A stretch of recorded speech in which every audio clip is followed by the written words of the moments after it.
জাতির পিতা ইব্রাহিম, শেখ মুজিবর ঘোড়ার ডিম। ওটা একটা জাতির পিতা করে যত ছবি দেখবেন একটা কলকিলিয়া টানতেছে, জোরে কোন কথা শিক্ষিত শালা ওই সমস্ত বদমাইশ শয়তানদের জাতির পিতা হওয়ার পরে কিন্তু মুসলমানের জাতির পিতা আল্লাহ কোরআনে ডাইরেক্ট বলে দিয়েছে, এখানে কোনো অ্যাঙ্গেল ম্যাঙ্গেল নাই, ডাইরেক্ট মিল্লাতা আবিকুম ইব্রাহিম হুয়া সাম্মাকুমুল মুসলিমিন। তোমরা যদি মুসলমান হও তাহলে তোমাদের জাতির পিতা হযরত ইব্রাহিম, এই ব্যাপারে কোনো সন্দেহ নাই। আমি যদি অচেনা বক্তা হতাম, যে বক্তারে আমরা চিনি না রে, হঠাৎ আইছে, আগে দাঁড়িয়ে থেকে শুনবো, আর সাটলে বসবো, না সাটলে চলে যাবো। আমি কি অচেনা বক্তা? এই দাসগ্রামে যে কতবার আইছি আমারই হিসাব নেই। হ্যাঁ, অনেকবার আসিনি। এখানে দাড়ি কাঁচার থেকে শুরু করে দাড়ি পাকা পর্যন্ত, মাঝখানে হাসিনা আসাতে কিছু মাহফিল আমি করতে পারিনি। রব্বানা আতিনা হাসিনা কয়েও লাভ হয়নি, বুঝলেন তো। যাই হোক, এখন তো আর কোনো টেনশন নাই। আমার এক ভাই বললো যে হুজুর আজকে যুগ উপযোগী ওয়াজ করবে। আসলে আমি কিন্তু আগে অ্যাঙ্গেলে ওয়াজ করছি, অ্যাঙ্গেল ডাইরেক্ট বলতে পারিনি, অ্যাঙ্গেলে করছি, তাই মাঝে মাঝে করবার দেয়নি। কিন্তু 5ই আগস্টের পর থেকে অ্যাঙ্গেলের দিন শেষ, এখন ডাইরেক্টের বাংলাদেশ, ধরে কোন ঠিক না, আর কোনো অ্যাঙ্গেলই নেই। এখন যা হবে কোরআন থেকে ডাইরেক্ট, ধরে কোন ঠিক কিনা? হ্যাঁ, তাতে কে মন খারাপ করলেন, কে মন খুশি হলেন, কারণ ধরা পড়ার আর কোনো সমস্যা নেই। যে কেউ থানাত মোবাইল করবে, ওসি সাহেব বদরশিদ তো সেই হারে মারতেছে, ওসি বলতেছে গেলেই বিপদ, জোরে কোন ঠিক কিনা? কারণ ওসি মসি এসপি আর খাওয়া নাই, এখন বাংলাদেশের জনগণ স্বাধীন বাংলাদেশ পাইছে, জোরে কোন ঠিক কিনা ভাই? হ্যাঁ, তাই আমি ছেলেমেয়েদের বলবো বসো বসো বসো, তোমাদের নিয়ে কিছুক্ষণ আজকে আলোচনা করি ইনশাআল্লাহ।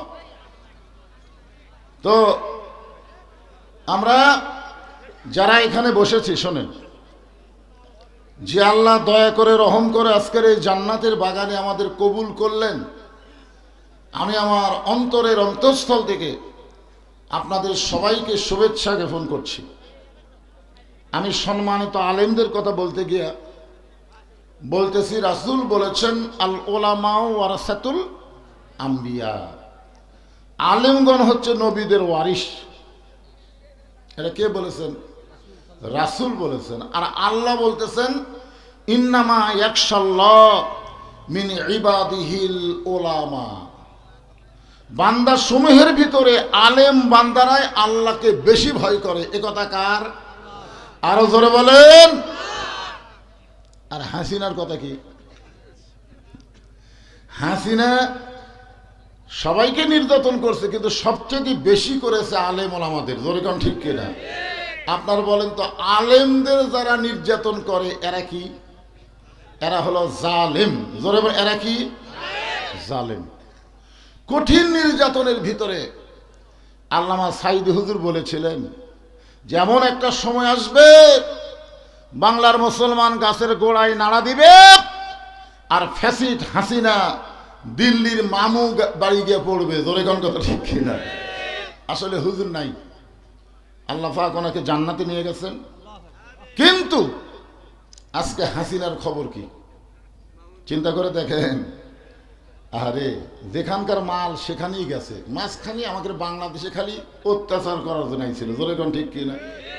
এই শহীদ প্রেসিডেন্ট জিয়াউর রহমান এই হাসিনাকে রাজনীতি করার সুযোগ করে দিছে, এবং হাসিনা বাংলাদেশে ঢোকার কিছুদিন পরেই ভারতের চক্রান্তে বাংলাদেশের শ্রেষ্ঠ প্রেসিডেন্ট শহীদ জিয়াকে হত্যা করা হয়েছে, জোরে কোন কথা ঠিক কিনা?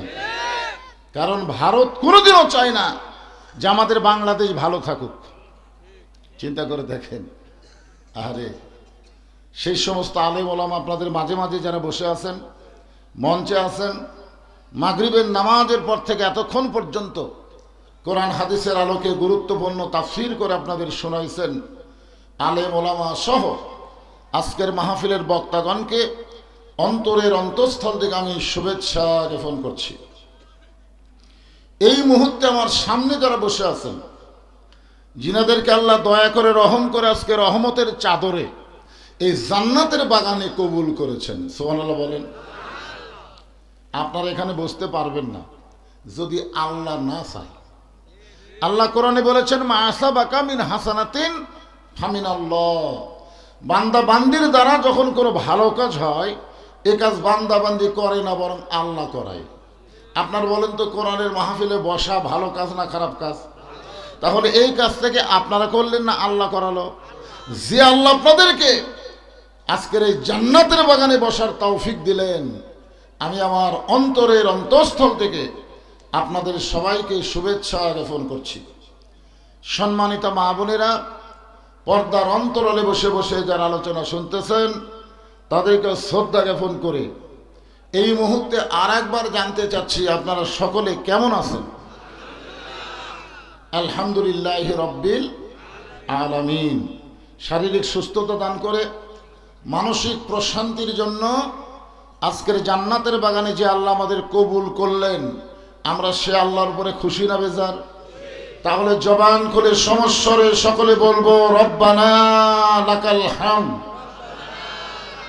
হামদান কাসীরান তাইয়িবান মুবারাকান ফীহি। আমরা প্রশংসা করলাম কার? কেন করলাম? আল্লাহ ইচ্ছা করলে আমাদেরকে ভারতে পাঠাবার পারতেন, আমরা আল্লাহ না পাইয়া ভগবান পাইতাম।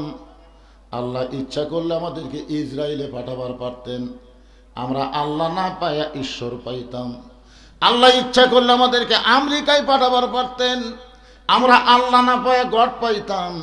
কিন্তু আল্লাহ দয়া করে রহম করে এমন একটা দেশে আমাদেরকে কবুল করলো, জন্মের পর থেকেই আমরা আল্লাহ পেয়ে গেলাম। সুবহানাল্লাহ। দেখেন, ঈশ্বরের ঈশ্বরই আছে, গডের গডেস আছে, আর ভগবানের তো খাওয়াই নাই, ভগবানের কিছুই নাই। হাই রে হাই, সেই ভগবানের পার্টিরা আমাদের সাথে লাগবার চাই। আমাদের আল্লাহর কি ক্ষমতা, আজকে সেই ক্ষমতা নিয়ে আমি দুটো আয়াত তেলাওয়াত করেছি। সূরাটার নাম হলো সূরা মুলক। জোরে বলেন, নাম কি? মুলক। এখন 5 তলায় উঠে 1.5 লাখ টাকার খাট, 12,000 টাকার কম্বল উড়ে তামানি দিয়ে বলতেছে রাত 9টার সময়, আমার বাড়ি, আমার ঘর, আমাক নামাইকে, আমার বাপের দেশ, আমার দেশ, আমাক নামাইকে। 41 সালের আগে নামার কোনো চান্সই নেই, ঠিক কিনা বলেন? কি কন? ক্ষমতা কার? দুই কান্দের ফেরেশতা বলতেছে আল্লাহ মানুষ ঘুমানোর আগে একটা দোয়া পড়ে, আল্লাহুম্মা বিইসমিকা আমুতু ওয়া আহইয়া। ঘুম দেওয়ার মালিককে, চেতন করার মালিককে। ঘুমানোর পরে যদি আল্লাহ চেতন না করে, আমাদের ক্ষমতায় আমরা চেতন হতে পারবো? আর এই কথা যেই বলবে আমাক নামাইকে, কত বড় সেরেকি কথা। 3টার সময় আল্লাহ একটা ভূমিকম্প দিছে। ধরে কোন কি কম্প? খালি বিল্ডিং 2বার ঝাঁকি খাচ্ছে, ওই এত ফোর্সে নামছে যে কম্বলের মধ্যে লঙ্গি খুলে আছে, এটাও পরার সুযোগ পায়নি, ন্যাংটা হয়ে নামছে। ধরে কোন কি হয়ে নামছে? ফেরেশতাকে আল্লাহ নামাইলা নামাইলা, তাই বলে এইভাবে ন্যাংটা করে নামালে? আল্লাহ কয় 24 সালে যদি নিরপেক্ষ নির্বাচন দিত, তাহলে এইরকম হাসিনাকে ন্যাংটা হয়ে পলান লাগতো না। ধরে কোন কথা ঠিক কিনা? ক্ষমতার মালিক হচ্ছে আল্লাহ, মানুষের কোনো ক্ষমতা নাই।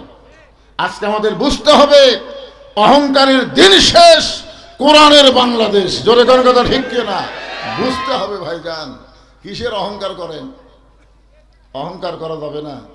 অহংকারের চাদর হচ্ছে আল্লাহর, এটা টানাটানি করলে আল্লাহ খুব রাগ করে।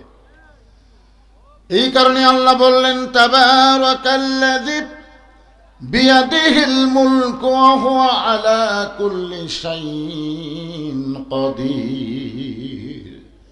গোটা পৃথিবীর রাজত্ব, কর্তৃত্ব, মালিকানা কার হাতে? সবাই বলা লাগবে। ওয়া হুয়া আলা কুল্লি শাইইন কাদির। সমস্ত ক্ষমতার, সমস্ত বিষয়ের উপরে একমাত্র ক্ষমতা কার? এটা যদি আপনারা বিশ্বাস করেন, তাহলে ভারত যতই চেষ্টা করুক বাংলাদেশের 1 ইঞ্চি জায়গাও দখল করতে পারবে না। জনগণ কথা ঠিক কিনা? পারবে? কারণ ওরা যে ভগবান নিয়ে ক্ষমতা দেখায়, সে ভগবানের তো ক্ষমতাই নাই। আমরা যে আল্লাহকে বিশ্বাস করি, সে আল্লাহর এত ক্ষমতা, নিচে আগুনের চুলা দাও দাও করে জ্বলতেছে, বাবা আজও রশি ধরে টানতেছে, ইব্রাহিম নবী কাঁদতেছে। আগুন জ্বলতেছে, বাবা টানতেছে, নবী কাঁদতেছে। ফেরেশতা জিবরাইল এসে বলতেছে, ওগো আল্লাহর নবী, নিচে আগুন জ্বলতেছে, এই কারণে আপনি কাঁদতেছেন? আপনি যদি চান, আল্লাহ আমাকে 600 পাখা দিয়েছে, একটা পাখার বাতাস দিব, আগুনের চুলা সাগরত গিয়ে নিভে যাবে। ইব্রাহিম নবী বললেন, জিবরাইল, যতক্ষণ এ দেহে ঈমান আছে, আল্লাহ ছাড়া অন্য কারো কাছে ইব্রাহিম সাহায্য চায় না। তাহলে কান্দার কারণ?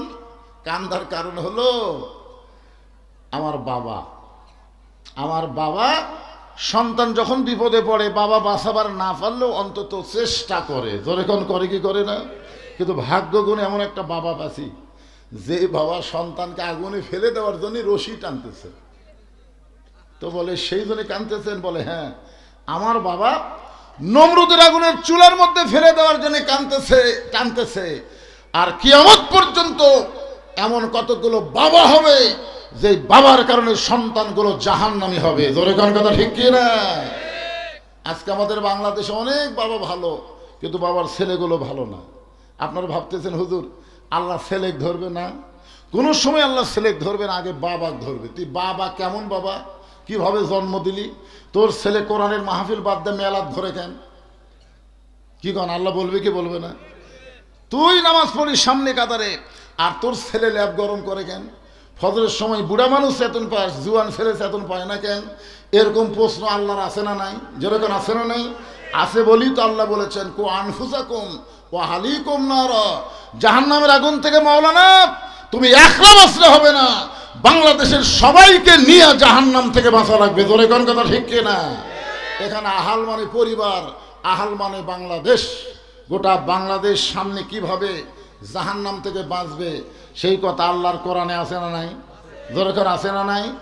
আল্লাহ কোরআনকে লক্ষ্য করে বললেন, অনুনাজ্জিলু মিনাল কুরআনি মা হুয়া শিফাউ ওয়া রাহমাতুল লিল মুমিনিন।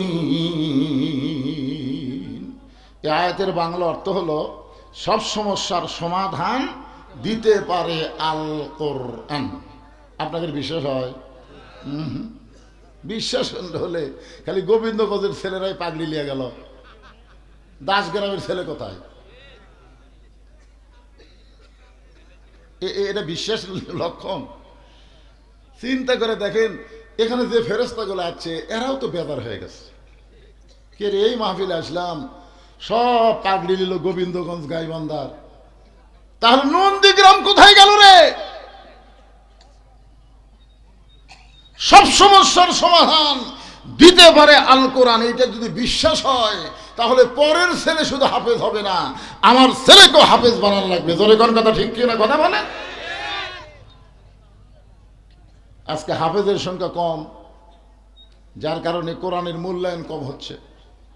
আর যারাই হাফেজ হচ্ছে তাদেরকে খুব একটা গুরুত্ব দেওয়া হচ্ছে না। আসেন, সমস্ত ক্ষমতার মালিক আল্লাহ, আর আল্লাহ আয়াতের মধ্যে বললেন সব সমস্যার সমাধান দিতে পারে আল কোরআন। একটু গলা ছেড়ে বলা লাগবে, পারবেন আপনারা? আমি যেই বলবো সব সমস্যার সমাধান, আপনার বলবেন দিতে পারে আল কোরআন। সব সমস্যার সমাধান আল কোরআনের আলো, সংসদে জালো। সারা জীবন তো ঘর জ্বলালেন, কাম হলো না। 54 বছর আমরা ঘরে ঘরে জ্বলাছি, কিচ্ছু হয়। 54 বছর দেখা শেষ। আগামীতে বিপদের দোয়ার নামে মানুষটা যখন ক্ষমতার চেয়ার পাশে, আমরা বিপদে পড়লে কোন দোয়া পড়ি? কয় না? আপনার বিপদে পড়লে একটা দোয়া পড়ে না, তার নাম কি? দোয়া ইউনুস। এখন বর্তমানে চেয়ারে যাই বসে আছে, তার নাম কি? ইউনুস নবীরে খাইল মাছেতে গিলিয়া, ফেরেশতা পাঠাইলেন আল্লাহ ইসমে আজম দিয়া। দমে দমে সে হরদম পড়ে সে ইসমে আজম, মাছেরই উদর হইতে বাঁচাইল প্রাণ। সবাই বলেন আল্লাহু আল্লাহু, তুমি জানলে জানালুহু, শেষ করা তো যায় না গে তোমার গুণগান। আলহামদুলিল্লাহ। আল্লাযী খলাকাল মাউতা ওয়াল হায়াতা লিয়াবলুয়াকুম আইয়ুকুম আহসানু আমালান ওয়া হুয়াল আজিজুল গফুর। প্রথম আয়াতের মানে শব্দ অর্থ আপনারা শুনেছেন, শাব্দিক অর্থ আপনারা শুনেছেন। এবার দ্বিতীয় অর্থ আয়াত, আল্লাজি মানে যিনি, যিনিকে আল্লাহ, খলাকাল মাউতা ওয়াল হায়াতা, মৃত্যু এবং হায়াতকে সৃষ্টি করেছেন। আমরা কাউকে কোনোদিন বাঁচাতেও পারবো না, কাউকে কোনোদিন মারতেও পারবো না। বাঁচা এবং মারার মালিককে বিশ্বাস করা লাগবে। হ্যাঁ, কি জন্যে? লিয়াবলুয়াকুম, তোমাদেরকে পরীক্ষা করা হবে। কিসের পরীক্ষা? আইয়ুকুম আহসানু আমালা, সুন্দর আমলের পরীক্ষা হবে। আপনাদের কাছে এমন ধারাপাতের মতো একটু প্রশ্ন করব। সুন্দর আমল যদি আমরা করতে চাই, সবাই খেয়াল করেন, তাহলে সুন্দর একটা পরিবেশের দরকার আছে না নাই? সুন্দর একটা পরিবেশ যদি আমরা তৈরি করতে চাই, তাহলে সুন্দর একটা সমাজের দরকার আছে না নাই? সুন্দর একটা সমাজ যদি আমরা তৈরি করতে চাই, তাহলে সুন্দর একটা রাষ্ট্র গঠনের দরকার আছে না নাই? আর সুন্দর একটা রাষ্ট্র যদি তৈরি করতে চাই, তখন মানুষের তৈরি আইন দিয়া, ডক্টর কামালের সংবিধান দিয়া সুন্দর রাষ্ট্র তৈরি হবে না। সুন্দর রাষ্ট্র তৈরি করতে গেলে আল্লাহর কোরআন লাগবে। ধরে কোন ঠিক কিনা? এটা কি আপনারা বিশ্বাস করেন? আল্লাহর কোরআন দিয়ে এই বাংলাদেশ যখন চলবে, তখন বাংলাদেশটা কেমন দেশ হবে এইটা বোঝানোর জন্য বলতেছি।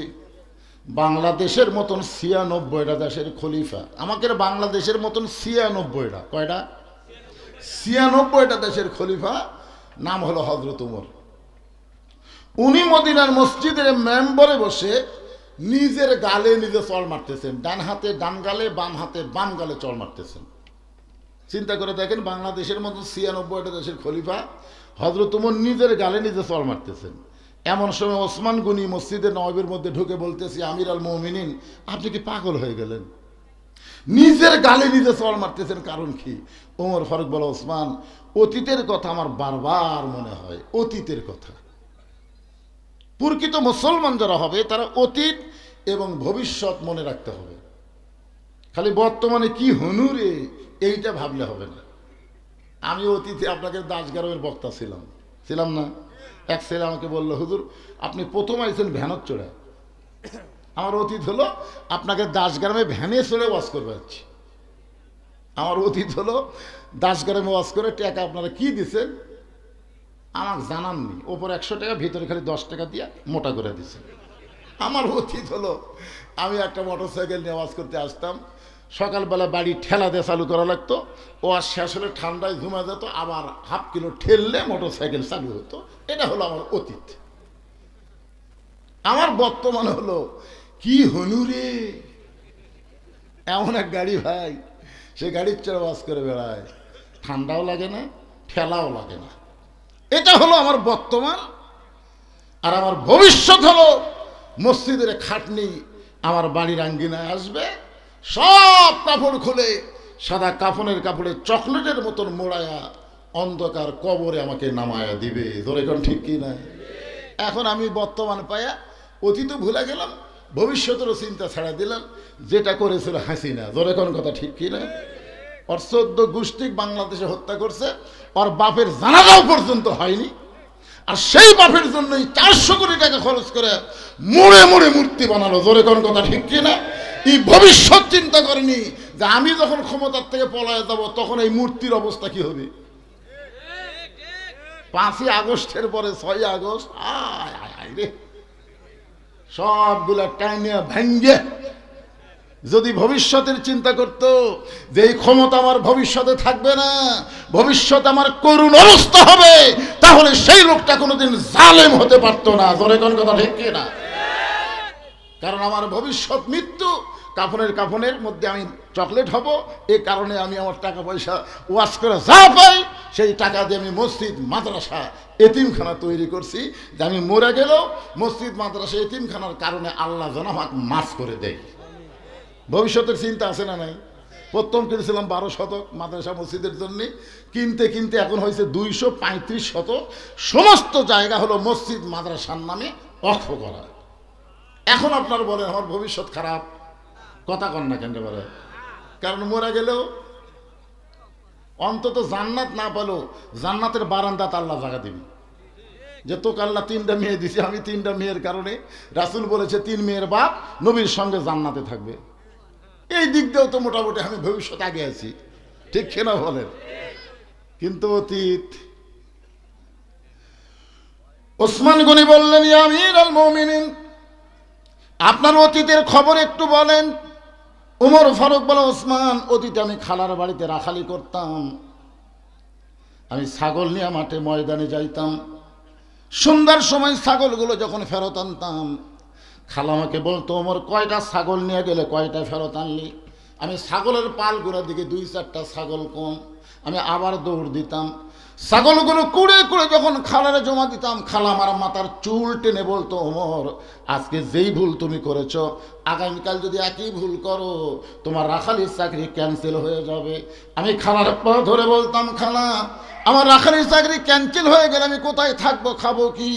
যে উমর একদিন রাখালির চাকরি রক্ষা করার জন্য খালার পা ধরে কেঁদেছে, আজকে সেই উমরকে আল্লাহ অর্ধ পৃথিবীর খলিফা বানাইছে। এটা উমরের যোগ্যতাই নয়, এটা কেবলমাত্র আল্লাহর কোরআনের ওসিলা। সবাই সুবহানাল্লাহ বললেন না? আপনারা এই কোরআনের খবর জানেন না? কোরআনের পাওয়ার আছে না নাই? জোরে করে আছে না নাই? কোরআনকে যদি সংসদে পাঠাবার পারেন, তাহলে কোরআনের পাওয়ার আপনারা বুঝতে পারবেন। বাংলাদেশে যারা কোরআনের দল করে, শুধু কোরআনের একটু তাফসির করে, মিজানুর রহমান আজহারী আজকে 250 মিলিটারি, কত কথা কয় না কেন, 250 মিলিটারি আর্মি, 250, পুলিশ হলো 450, পুলিশ কত, আর বিজেপি হলো 180। মিজানুর রহমানের মাহফিলকে কন্ট্রোল করতে পারতেছে না, লক্ষ লক্ষ মানুষ কোরআন পাগল হয়ে পেকুয়ার ময়দানে হাজির হয়ে গেছে। সুবহানাল্লাহ বলে। কি মনে করছেন কোরআনের পাওয়ার নাই? হাসিনা খালি না, হাসিনার 14 গোষ্ঠী এক জায়গায় যদি একত্র হয়, বিরিয়ানি দিয়েও মানুষ পাওয়া যায় না। যে 500 টাকা করে গাড়ি ভাড়া আর 1 প্যাকেট করে বিরিয়ানি, কাচ্চি বিরিয়ানি, এই শালা চামচা যারা, তারা খালি যাবি। জোরে কর কথা, ঠিক না? আর বাকি কেউ যাবি না, সময়ের দাম নাই। আর কুটি বগুড়া, কুটি থেকে পেকুয়া কক্সবাজার, সেখানে আজকে মিজানুর রহমান আজহারীর কারণে আল্লাহর কোরআনের পাওয়ারে, জোরে কর সুবহানাল্লাহ। শুধু ওয়াজ শোনার দিক দিয়ে যদি কোরআনের এত পাওয়ার হয়, গোটা বাংলাদেশের মানুষকে এক জায়গায় করতে পারে, এ কোরআন যেদিন বাংলাদেশে চালু হবে, সেই দিন বুঝবেন আল্লাহর কোরআনের পাওয়ার কি। এই কোরআন বাংলার জমিনে যখন চালু হবে, তখন বাংলাদেশের অবস্থাটা কেমন হবে আমি আপনাদেরকে সরাসরি দেখানোর জন্য বলতেছি, একটু দেখেন আল্লাহর হস্তে। এই অর্ধ পৃথিবীর খলিফা হযরত ওমর ছদ্মবেশে মদিনার অলি গলি ঘুরতেছেন আল্লাহর কোরআনকে দেখার জন্যে। হঠাৎ হযরত ওমর দেখতে পাই 2 পাহাড়ের মাঝখানে একটা মরুভূমি, ওই মরুভূমির মধ্যে একজন রাখাল উট আর দুম্বা চড়ায়। হযরত ওমর আল্লাহর কোরআনকে দেখার জন্য রাখালের কাছে গেলেন। একটা মানুষের কাছে গেলেও আল্লাহর কোরআন দেখা যায়, আর বাংলাদেশে হাফেজের কাছে আসলে আল্লাহর কোরআন শোনা যায়। শুধু কোরআন শোনার জন্য আল্লাহ দুনিয়াতে পাঠায় নাই, বাস্তবে আল্লাহর কোরআন দেখার জন্য কোরআন পাঠাইছে। জোরে কোন ঠিক কি না? বাংলাদেশে কোরআন শোনার দিক দিয়ে আমরা 1 নম্বর, আবার তেলাওয়াতের দিক দিয়েও কিন্তু 1 নম্বর। প্রত্যেক বছর গোটা বিশ্বের ভিতরে বাংলাদেশের হাফেজরাই কিন্তু সোনার পদক পায়। জোরে কোন কথা ঠিক কি না? তাহলে একজন হাফেজের কাছে গেলে কি পাবেন? কোরআন দেখতে পাবেন, শুনতে পাবেন। আর হযরত ওমর ছদ্মবেশে ঘুরতেছে কোরআন দেখার জন্য, যে কোরআন এটা আসলে কি। রাখালকে সালাম দিলেন, আসসালামু আলাইকুম রাখাল ভাই, আমার পেটে ক্ষুধা লাগছে, উটের 1 পেয়ালা দুধ চাই।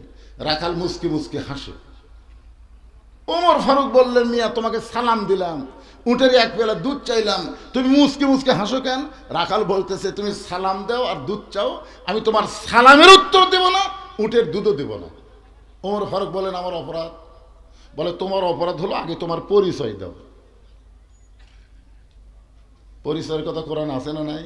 আল্লাহ বলেছেন, ওমান আহসানু قولا ممن دعا إلى الله وعمل صالحا وقال إنني من المسلمين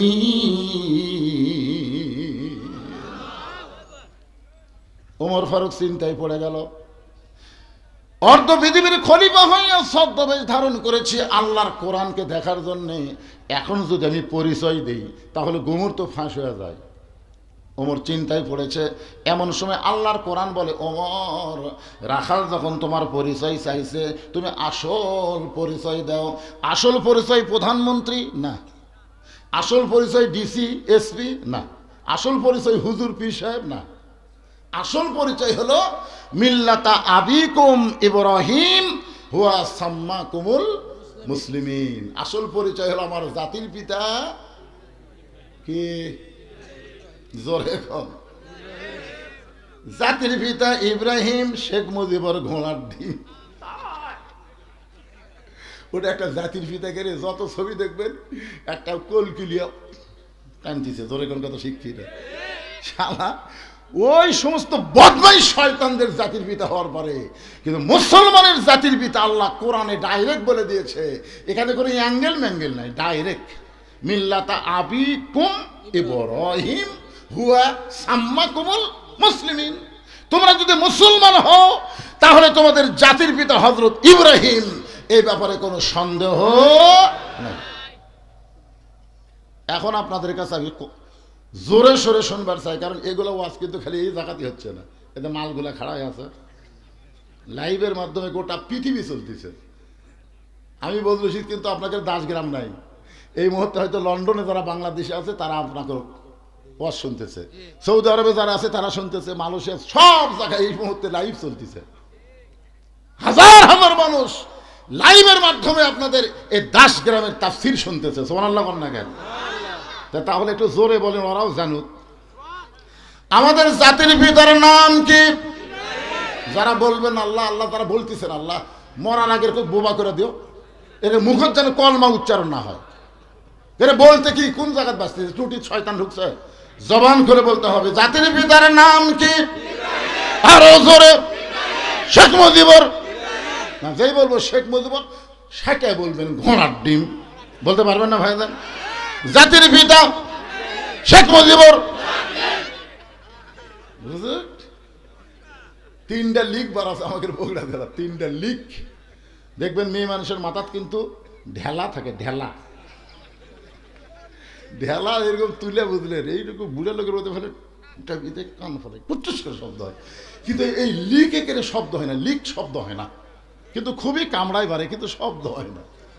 এখনকার লিকের নাম হলো আফসোস লিক, হতাশা লিক, গুজব লিক। এই তিনটা লিক আছে না নাই? জোরে কেন আছে না নাই? হ্যাঁ ভাইজান, ওমর ফারুক চোখের পানি নিয়ে বলতেছে, রাখাল, আমার পরিচয় যখন শুনতে চাও, আমার পরিচয় হলো আমি একজন মুসলমান। রাখাল মুসকি মুসকি হাসে। ওমর ফারুক বলে, রাখাল হাসার কারণ কি? বলে, হাসার কারণ হলো আসল না নকল। তুমি যে মুসলমান পরিচয় দিলে, তুমি কি আসল মুসলমান না নকল মুসলমান? আপনার বলেন তো আসল আর নকল কেমন? আপনাদের মধ্যে যারা মাগরিব এশার নামাজ না পড়ে ওয়াজ শুনতেছেন, না কেউ নাই মনে হয়,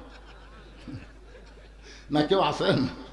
হাত তুলবার বলবো না, খালি চিন্তা করেন তো যে ফজরের আগে যদি আপনারা মরে যান, যদি ফজর আগে আল্লাহ মৃত্যু দেয়, এশাও নাই মাগরিবও নাই, ফজরের আগে মরিছে, তখন ফেরেশতা বলতেছে, আল্লাহ ই যে মরল, এর রুহু কি হবে, এর রুহুটা কোন জায়গায় যাবি? তখন আল্লাহ বলতেছে, লা সলাতা লা ঈমানা, যার নামাজ নাই তার ঈমানই নাই। লা সলাতা লা দীনা, যার নামাজ নাই তোর ধর্ম নাই। বাইনাল আবদুল কুফরি তরকুস সালাত, বান্দা কাফের মধ্যে পৃথক করার জিনিসটাই হলো নামাজ। এই নামাজই পড়েনি হলো কাফের। এখন চিন্তা করেন, নকল মুসলমান আসল মুসলমান। যদি আপনারা আসল মুসলমান হবার চান, তাহলে এই মুহূর্তে নিয়ত করেন, আল্লাহ যা করছি করছি, ফজর থেকে আর নামাজ বাদ দেব না। ফেরেশতা বলে আল্লাহ, এই যে তোমার বান্দা তওবা করলো, ফজর থেকে আর নামাজ ছাড়বে না, এখন খবর কি? আল্লাহ বলে যত নামাজ না পড়ার পাপ আছে এই নিয়ত করার সঙ্গে সঙ্গে আমি আল্লাহ মাফ করে দিলাম। এখনো সুযোগ আছে না নাই? ফজরের নামাজ পড়ার সুযোগ আছে না নাই? আপনি যে নিয়ত করলেন যদি ফজর আগে মরে যান, ফেরেশতারা বলবে আল্লাহ মাগরিব এশার নামাজ না পড়ে ফজরের নামাজ পড়ার নিয়ত করে লোকটা ফজর হওয়ার আগেই মারা গেল। আল্লাহ বলে মরে গেলে কি হবে? নিয়তের উপর আমি ওরে জান্নাত দিয়া দিলাম।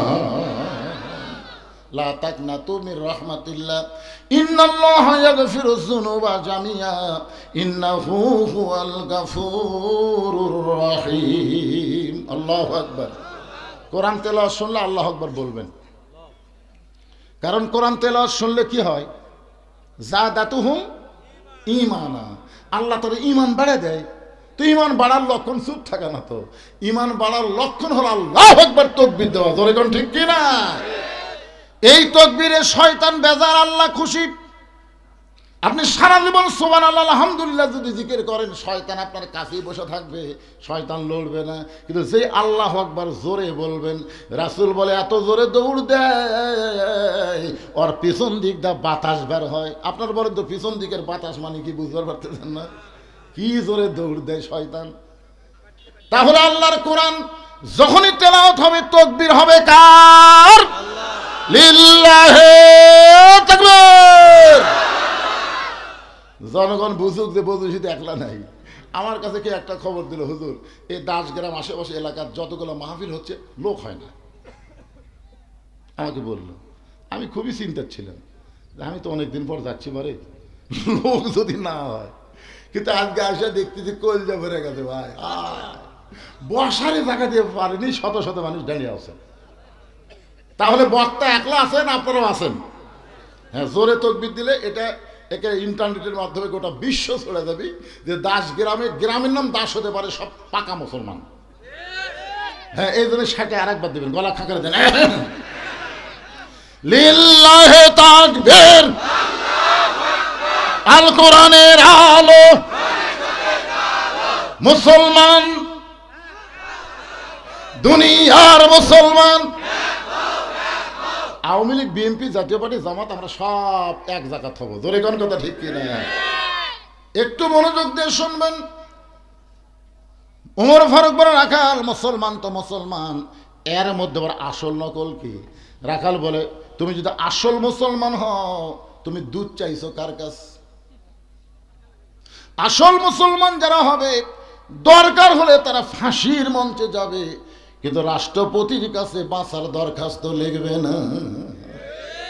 এরকম একজন আসল মুসলমানের নাম হলো মীর কাসেম আলী। মীর কাসেম আলীর নাম শুনছেন? উকিল এসে বলতেছে স্যার আজকে রাত 12টায় আপনার ফাঁসি হবে। মুসকে হাসিতে বললেন এখন কয়টা বাজে? বলে এখন তো রাত 9:30 বাজে। আলহামদুলিল্লাহ, এখন 2.5 ঘন্টা। উকিল কয় কে রে, পাগল টাগল হলো নাকি? রাত 12টায় ফাঁসি হবে আর 9:30টায় বলতেছে এখন 2.5 ঘন্টা। তো উকিল সাহেব একটা কাম করেন, আমি একটু ঘুমিয়ে যাই, 2 ঘন্টা পরে আমাকে ডাক দেন। উকিল কয় এই লোকটার ফাঁসি হবে আর সেই লোক ঘুমাবি? আসলে ফাঁসির কথা চিন্তা করে পাগলা হয়ে গেছে। উকিল যখন চলে গেল, মীর কাসেম আলী ঘুমিয়ে গেলেন। আর মাত্র 8 ঘন্টা আছে। কয় ঘন্টা? 8 ঘন্টা আছে। এমন সময় উকিল এসে দেখে মীর কাসেম আলী নাক ডাকা ঘুম পাড়তেছে, নাক ডাকা ঘুম পাড়তেছে। উকিল কয় কে রে, আর মাত্র 8 ঘন্টা পর ফাঁসি হবে, এরপরে লোকটা নাক ডাকা ঘুম পাড়ে? সময় যখন নাই, উকিল পায়ের আঙ্গুলে গিয়ে এরকম নড়া দিলেন। মীর কাসেম আলী ঘুম থেকে চেতন পায়ে বলতেছে ভাইজান 12টা কি বাজে গেছে? কয় না এখনো বাজেনি, 8 ঘন্টা দেরি আছে। আলহামদুলিল্লাহ, তাহলে আমি ওযু করে একটু নামাজ পড়ি। ওযু করে নামাজ পড়ে বলতেছেন ভাই তাহলে এখন তো যাওয়ার দরকার।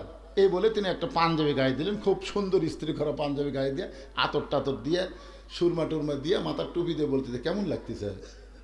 আলহামদুলিল্লাহ। আমাকে কেমন লাগতেছে? উকিল কান্দে বলে স্যার আর সামান্য সময়ের পর আপনার ফাঁসি হবে, এরপরও আপনি মুচকি মুচকি হাসেন। মীর কাসেম আলী বলে পাগল রে, আমি কেন ঘুমাইছিলাম তুই জানিস? আমি কেন ঘুমাইছিলাম তুই কি জানিস রে পাগল? আমি ঘুমের মধ্যে দেখতে পাইলাম আমি কেন দেরি করতেছি। আল্লাহ তাআলা 8টা জান্নাতের দরজা আমার জন্য খুলে ধরে আছে। আমি কেন দেরি করতেছি? উকিল বলে স্যার আপনার ফাঁসি হবে। মীর কাসেম আলী বললেন তোমরা বলো আমার ফাঁসি হবে, কিন্তু আল্লাহর কোরআন বলতেছে আমার মৃত্যু হবে না। ওয়ালা তাকুলু লিমান ইয়াকতালু ফি সাবিলিল্লাহি আমওয়াতুন বাল আহইয়াউ ওয়ালাকিন লা তাশউরুন। মিথ্যা, অন্যায়ভাবে জামাত ইসলাম এবং বিএনপির সালাউদ্দিন কাদের চৌধুরীকে ফাঁসি দেওয়া হয়েছে। জোরে কোন কথা ঠিক কিনা? হ্যাঁ, এই মিথ্যা। সাইদে হুজুরকে অন্যায়ভাবে জেলের মধ্যে আটকা রাখা হয়েছে, মিথ্যা। এবং জেলখানা থেকে হাসপাতালে নিয়ে গিয়ে তাকে হত্যা করা হয়েছে। জোরে কোন কথা ঠিক কিনা? অনেক বক্তারাই তো গজল গাচ্ছে, একটা পুলিশও তো সামনে এসে পারতেছে না। আল্লামা সাইদি তুমি মরনি, শহীদ হয়েছ আমরা এটাই মানি। সুবহানাল্লাহ কোন না আয় শহীদ হয়েছে কেন? বাজার মিথ্যা। মতিউর রহমান নিজামী হুজুরকে মিথ্যা ফাঁসি দেওয়া হলো। তারা রাষ্ট্রপতির কাছে বাঁচার দরখাস্ত লেখে নাই, কারণ তারা জানে এই পারে দুনিয়া ওই পারে জান্নাত। জোরে কোন কথা ঠিক কি না? একটু মনোযোগ দিয়ে শুনবেন। ওমর ফারুক চোখের পানি নিয়ে বলতেছে রাখাল রে আসলে চাওয়ার ব্যাপার আমার ভুল হয়ে গেছে। রাখাল বলতেছে ভুলটা যখন স্বীকার করছেন তাহলে আল্লাহ আপনাকে তওবা করার সুযোগ দিছে। যারা আওয়ামী লীগ করতো বগুড়া হলো বিএনপির ঘাঁটি। জোরে কান কিসের ঘাঁটি? কথা কয় না কেন? আমি হয়ে আহিনি দেখতেছি বগুড়া হলো বিএনপির ঘাঁটি। এই শালা বিএনপির মধ্যে এই নৌকা কিভাবে ঢুকলো? আমাদের দেশ আমাদের বগুড়ার তো নদীও কম। জোরে কান ঠিক কিনা? এক নদী আছে করতোয়া, তার তো পানি থাকে না। চিন্তা করি মাথা ঘরে আমার কেরে একেবারে বিএনপির ঘাঁটির মধ্যে নৌকা ঢুকলো। তা আমিও এখন মাহফিলে বলতেছি যে ভাই নাঙ্গল দিয়ে হাল চাষ করে আমরা ধানের আবাদ করেছি, সেই ধানটা নৌকাত করে নদী পার করে ওই পার গিয়ে আমাদের ধানগুলো মাফা লাগবে, দরকার আছে জানি পড়লা। জোরে কোন কথা ঠিক না? নাঙ্গলের দিন শেষ। একটু মনোযোগ দিয়ে শুনবেন, ইশারা ইঙ্গিতে একটু কথা বলবো, আপনারা বুঝা নেবেন। তারপরে যেই কথা ডাইরেক্ট বলা লাগবে সেটা আমি তো ডাইরেক্ট বলবোই। ওমর ফারুক বলতে রাখাল ভাই আসলেই চাওয়ার ব্যাপার আমার ভুল হয়ে গেছে। রাখালটা বলতে ভুল যখন স্বীকার করছেন তাহলে আল্লাহ তওবা করার সুযোগ দিয়েছে। ওমর ফারুক বলে রাখাল আমি তওবা করতেছি। রাখাল বলে আপনি মূর্খ মানুষ, তওবা কেমনে করবেন? কারণ যে চাওয়ার ব্যাপারে সতর্ক হয় না সে দুনিয়ার সবচাইতে বড় মূর্খ। আমি আপনাকে তওবা পড়াই, আপনি আমার সঙ্গে তওবা পড়েন। এবার রাখাল হযরত উমরকে তওবা পড়াচ্ছে। উমরের চোখ দিয়ে দর দর করে পানি পড়তেছে। আল্লাহ তোমার কোরআন যখন দুনিয়াতে চালু থাকবে, ওমর যদি ভুল করে একটা রাখাল পর্যন্ত ভুল ধরে তওবা পড়াবার পারবে। ধরে কর না সুবহানাল্লাহ। আপনাদের দাসগেরা মসজিদে আল্লাহর আইন আছে না নাই? ইমাম যদি 4 রাকাত আসরের 3 রাকাতে বসে, 4 রাকাত আসরের কয় রাকাত? তো সব মুসল্লি খেয়াল করেনি, কিন্তু একটা ভ্যানওয়ালা খেয়াল করছে। ভ্যানওয়ালা অটো ভ্যান চলাই, ওই খেয়াল করছে কি রে আসরের নামাজে 2 রাকাত পর এক বৈঠক, আবার 4 রাকাত পর এক বৈঠক, হুজুর 3 রাকাত বসলো। যেই বসিছে ভ্যানওয়ালা আল্লাহু আকবার, ইমাম মনে মনে কয় রে তুই যতই লোক মাতে আমি উঠতেছি না, 41 সালের আগে আমার তোলে কে? এই মনে করে ইমাম যদি স্বৈরাচারী হয়ে বসাই থাকে, আপনারা বলেন তো মসজিদের সব মুসল্লি ইমামের পক্ষে থাকবে না ভ্যানালার পক্ষে যাবে? কারণ মসজিদে কার আইন চলে? মসজিদে কোনো বাপের আইন চলে না। আল্লাহর হুকুম নবীর তরিকা মোতাবেক যদি নামাজ পড়াও আমরা তোমাকে ইক্তেদায়ে বিহাদাল ইমাম কব। আর তুমি যদি নবীর তরিকা বাদ দেয় ইচ্ছা মতো স্বৈরাচারী করো, আমরা লোকমা দিয়ে তোমাকে সাইজ করব। লোকমা গ্রহণ করলে তুমি নেতা, না গ্রহণ করলে তোমার পাল্টায়া আর একজনকে নেতার জায়গা পাঠাইয়া দেব। ধরে কোন কথা ঠিক কি না? তো মসজিদে আল্লাহর আইন চলে, আর বাংলাদেশের বাইরে কার আইন চলতেছে এইটা একটু মনোযোগ দিয়ে শুনবেন। ওমর ফারুক তওবা করার পরে বলতেছে ও রাখাল ভাই আল্লাহর হস্তে ওটের 1 পেয়ালা দুধ দাও। রাখাল মুচকি মুচকি হাসে। ওমর ফারুক বলে, রাখাল আবার হাসতেছো কেন? বলে, হাসার কারণ হলো তওবা করার পরে তুমি আবার মুনাফিকি করলে। করে না? কান ধরে বলতেছে, তওবা করতেছি ভাই, গরিবের বন্ধু, সমাজ সেবক, জনদরদি, তোমরা ছাড়া আমার কেউ নাই, এবারের মতন খালি ভোটটা দাও। এরকম তওবা করে গরিবের বন্ধু হয়ে ভোট লিয়া ওই এমপি হয়ে আর নন্দীগ্রামই নাই। এমপি কুটিরে ঢাকা, কি মনে করতেছে? এরকম তওবা করার পরে জনগণের বন্ধু না হয়ে নিজে যখন চোর বাটপার জোচ্চর হয়ে যায়, ও পুরা মুনাফিক হয়। জোরে কোন কথা ঠিক কি না? রাখাল বলতে, তওবা করার পরে তুমি আবার মুনাফিকি করলে। ওমর ফারুকের চেহারা রক্তের মতো লাল, চেহারা লাল করে বলে, রাখাল তুমি যদি আমাকে কাফের বলতে তাও আমি সহ্য করতে পারি, কিন্তু মুনাফিক এটা তুমি কেমনে বলো? কারণ কাফেররা জাহান্নামের উপরে থাকবে আর মুনাফিক থাকবে জাহান্নামের, কথা কয় না, জাহান্নামের। তো সাহাবীরা বললেন, ইয়া রাসূলুল্লাহ, এই মুনাফিকের খাদ্য কি হবে? আল্লাহ রাসূল বললেন, উপর থেকে কাফেররা যে পেশাব পায়খানা করবে, নিচের মুনাফিক এই কাফেরের পেশাব পায়খানা খাবে। সাহাবীরা বললেন, হুজুর এই মুনাফিক কোন দলত থেকে বাড়াবে? আল্লাহ রাসূল বললেন, আফসোস করে লাভ নাই, এই মুনাফিকের আবাদ হবে মুসলমানের ভিতরে। আর গোটা বিশ্ব খুঁজে বর্তমান শ্রেষ্ঠ মুনাফিকের দেশ হলো বাংলাদেশ। জোরে কোন কথা ঠিক কি না? এরা নবীর প্রতি দরুদ পড়ে, নবীরে সালাম করে মসজিদের ভিতরে, কিন্তু নবীর সমাজ গড়ার কাজে এদের দ্বন্দ্ব মনে বাজে। জোরে কোন কথা ঠিক কি না? নবীর পিছনে নামাজ পড়ে, সামনে কাতারে, মাথায় টুপি পাগড়ি নিয়ে জুব্বা নিয়ে নামাজ পড়ে। আবু বকর রাদিয়াল্লাহু যেখানে নামাজ পড়ে তার বাম সাইডে, কখনো ডান সাইডে নামাজ পড়ে। এত বড় একজন হুজুর মানুষ সামনে কাতারে নবীর পিছনে নামাজ পড়ে। কিন্তু আল্লাহ যখন নবীর উপর নাজিল করলো, ইয়া আইয়ুহান নাবিয়্যু হারজিল মুমিনিনা আলাল কিতাল, ওগো নবী, যাদেরকে নিয়ে জামাতে নামাজ পড়তেছেন তাদেরকে শুধু মুসল্লি বানালে হবে না, তাদেরকে সৈন্য হিসাবে গড়ে তুলতে হবে। কারণ যে কোনো সময় মক্কার কাফেররা মদিনা আক্রমণ করতে পারে। মক্কার কাফের যদি মদিনা আক্রমণ করে, তখন দোয়া দিয়া দরুদ দিয়া কিন্তু আপনি মদিনা রক্ষা করতে পারবেন না। ওই মক্কার কাফেরদের বিরুদ্ধে অস্ত্র ধরা লাগবে, হুকুম কার। এই আয়াতটা যখন নাজিল হলো, এই টুপিওয়ালা জুব্বাওয়ালা এই তসবি ওই নবীর হাঁটুর সাথে হাঁটু লাগাই বলছে, হুজুর এটা না গন্ডগোলের আয়াত। আপনারা বলেন তো, আল্লাহর কোনো আয়াত গন্ডগোল আছে? আজকে বাংলাদেশে অনেক হুজুরেরা দেখেন টঙ্গীর জায়গা দখল করার জন্যে মানুষ হত্যা হচ্ছে। ধরে কোন কথা ঠিক কিনা? এরকম যদি বাংলাদেশ দেওয়া হয়, এরা যে কি মারামারি করবি ভাইরে। বাংলাদেশে যত দল আছে প্রত্যেকটা দলের মধ্যে কন্দল আছে না নাই? ধরে কোন আছে না নাই? কিন্তু এমন একটা দল এই বাংলাদেশে আছে যারা নিজের জন্য কোনো কাজ করে না, তারা কাজ করে আমার আল্লাহর কোরআনের জন্য। ধরে কোন ঠিক কিনা? তাদের মধ্যে কোনো মারামারি নাই, কোনো দলাদলি নাই। বাজান একটু মনোযোগ দিয়ে শুনবেন। ওমর ফারুক রাগ করে বলে, রাখাল আমার মধ্যে মুনাফিকের কি দেখলা? রাখাল বলতেছে, লিমা তাকুলু মালা তাফালুন, আপনার মুখের সাথে মনের মিল নেই, আপনি সত্যি করে বলেন তো আমি কি মালিক? ওমর ফারুক বলতেছে, তুমি তো রাখাল, তাহলে আমি যদি রাখাল হই, তাহলে আপনি রাখালের কাছে আল্লাহর হস্তে উঠে এক পেয়ালা দুধ চাইলেন। আপনি বলেন যতই আল্লাহর হস্তে চান, মালিককে বাদ দিয়ে রাখাল কোনোদিন দিবার পাওয়ার রাখাল আছে? মনে করেন আমি একটা রাখাল, আমি কিন্তু কোরআনের একটা রাখাল।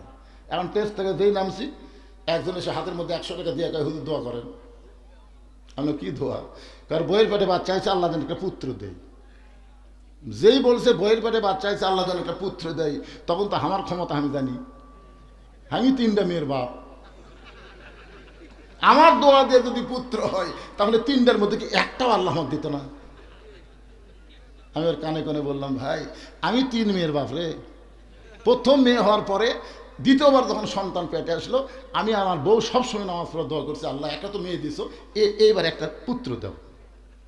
কাম হলো না, আবার একটা মেয়ে হলো। তা আমরা স্বামী স্ত্রী দুজন মন খারাপ করে একেবারে গ্যাপ দিয়ে দিলাম, বাচ্চা কাচ্চা না লেওয়ারই ধান্দা। আমার বড় মেয়ের বয়স যখন 19, আমার মেজো মেয়ের বয়স যখন 15, তখন আমার বাপ এসে বলতে যে একেবারে আমার 4টা ছেলের মধ্যে 3টারই ছেলে মেয়ে আছে, তোকে আল্লাহ কোনো ছেলে দিবে না? তখন আমি কইলাম আব্বা 2টা মেয়ে তো আল্লাহ দিছি, আমার কি দরকার? আমার বউ বলতেছে সাইড থেকে, না না আর দিবি না। আমার আব্বা বলতে তুই কি বুড়া হয়ে গেলে বাবা, তুই কি বুড়া হচ্ছে গেলে? এই কথা বলে আব্বা বার হয়ে গেছে ইশারা বাস, তাই বুঝবার পারছে আব্বা কি করলো। তখন আমি বাপ মাকে নিয়ে 12 সালে হজ করতে গেলাম। 11 সালে তো আমি করে আসলাম, 12 সালে আমার বাপ মাকে নিয়ে গেলাম। যেখানে যেখানে দোয়া কবুল হয় প্রত্যেক জায়গায় মাকে বলেছি, বাবাকে বলেছি এই জায়গায় বলেন আল্লাহ যেন আমাকে একটা ছেলে দেয়। সব জায়গায় দোয়া করছে। আমি 13 সালে এসে আবার চান্স নিলাম বহুদিন পর, যে বাপ মা মক্কা মদিনার দোয়া করছে এইবার ছেলে না হয় যায় কোথায়, আল্লাহ সেইবার আবার একটা মেয়ে দিল। তখন আমি বুঝলাম যে আমার দোয়া দিয়ে ওই বইয়ের পেটের বাচ্চা পুত্র হবি না। ওই আমাকে 100 দিছে, ওকে আমি 200 দিলাম। হুজুর আমি তো টাকা চাইনি, দোয়া হুজুর হবি না রে পাগলা, আমি 3 মেয়ের বাপ। বলে হুজুর তাহলে আমার টাকা আমাকে দেন, আপনার ডাব দেন। ওরে যখন 100 টাকা দিলাম মারছে দৌড়। আমি পিছন থেকে হাত ধরে বললাম কোথায় যাবি? বলে কাউসারি হুজুরের কাছে যাব। ওই মাহফিলে আমি আর কাউসারি 2 জনে বক্তা ছিলাম। কাউসারির কাছে ছেলে আছে মেয়ে আছে হুজুর করি ধোয়া। আমি বললাম কোনো হুজুরের কাছে না, কোনো পীরের কাছে না, কোনো মাজারে না, পাবার যদি চাও আসল জায়গায় চাও। আসল জায়গায় কি? আরো জোরে জোরসে বলুন ইয়াকা নাবুদু ওয়া ইয়াকা নাস্তাইন। যার গোলামি করব তার কাছে চাবো, আমি চাই পাইনি দেখে তুমি পাবা না তা কিন্তু না। বাদান একটু খেয়াল করেন, রাখাল বলতে পথিক সত্যি যদি আল্লাহর রাস্তে উঠে 1 পেয়ালা দুধ চাও তাহলে এখান থেকে মালিকের বাড়ি হলো 10 মাইল দূরে। ওই মালিকের বাড়ির দরজাকে বলে মালিক তোমার রাখাল উট আর দুম্বা চড়াই, তুমি মালিক যদি হুকুম দাও তাহলে রাখাল আল্লাহর রাস্তে উটের 1 পেয়ালা দুধ দিবে।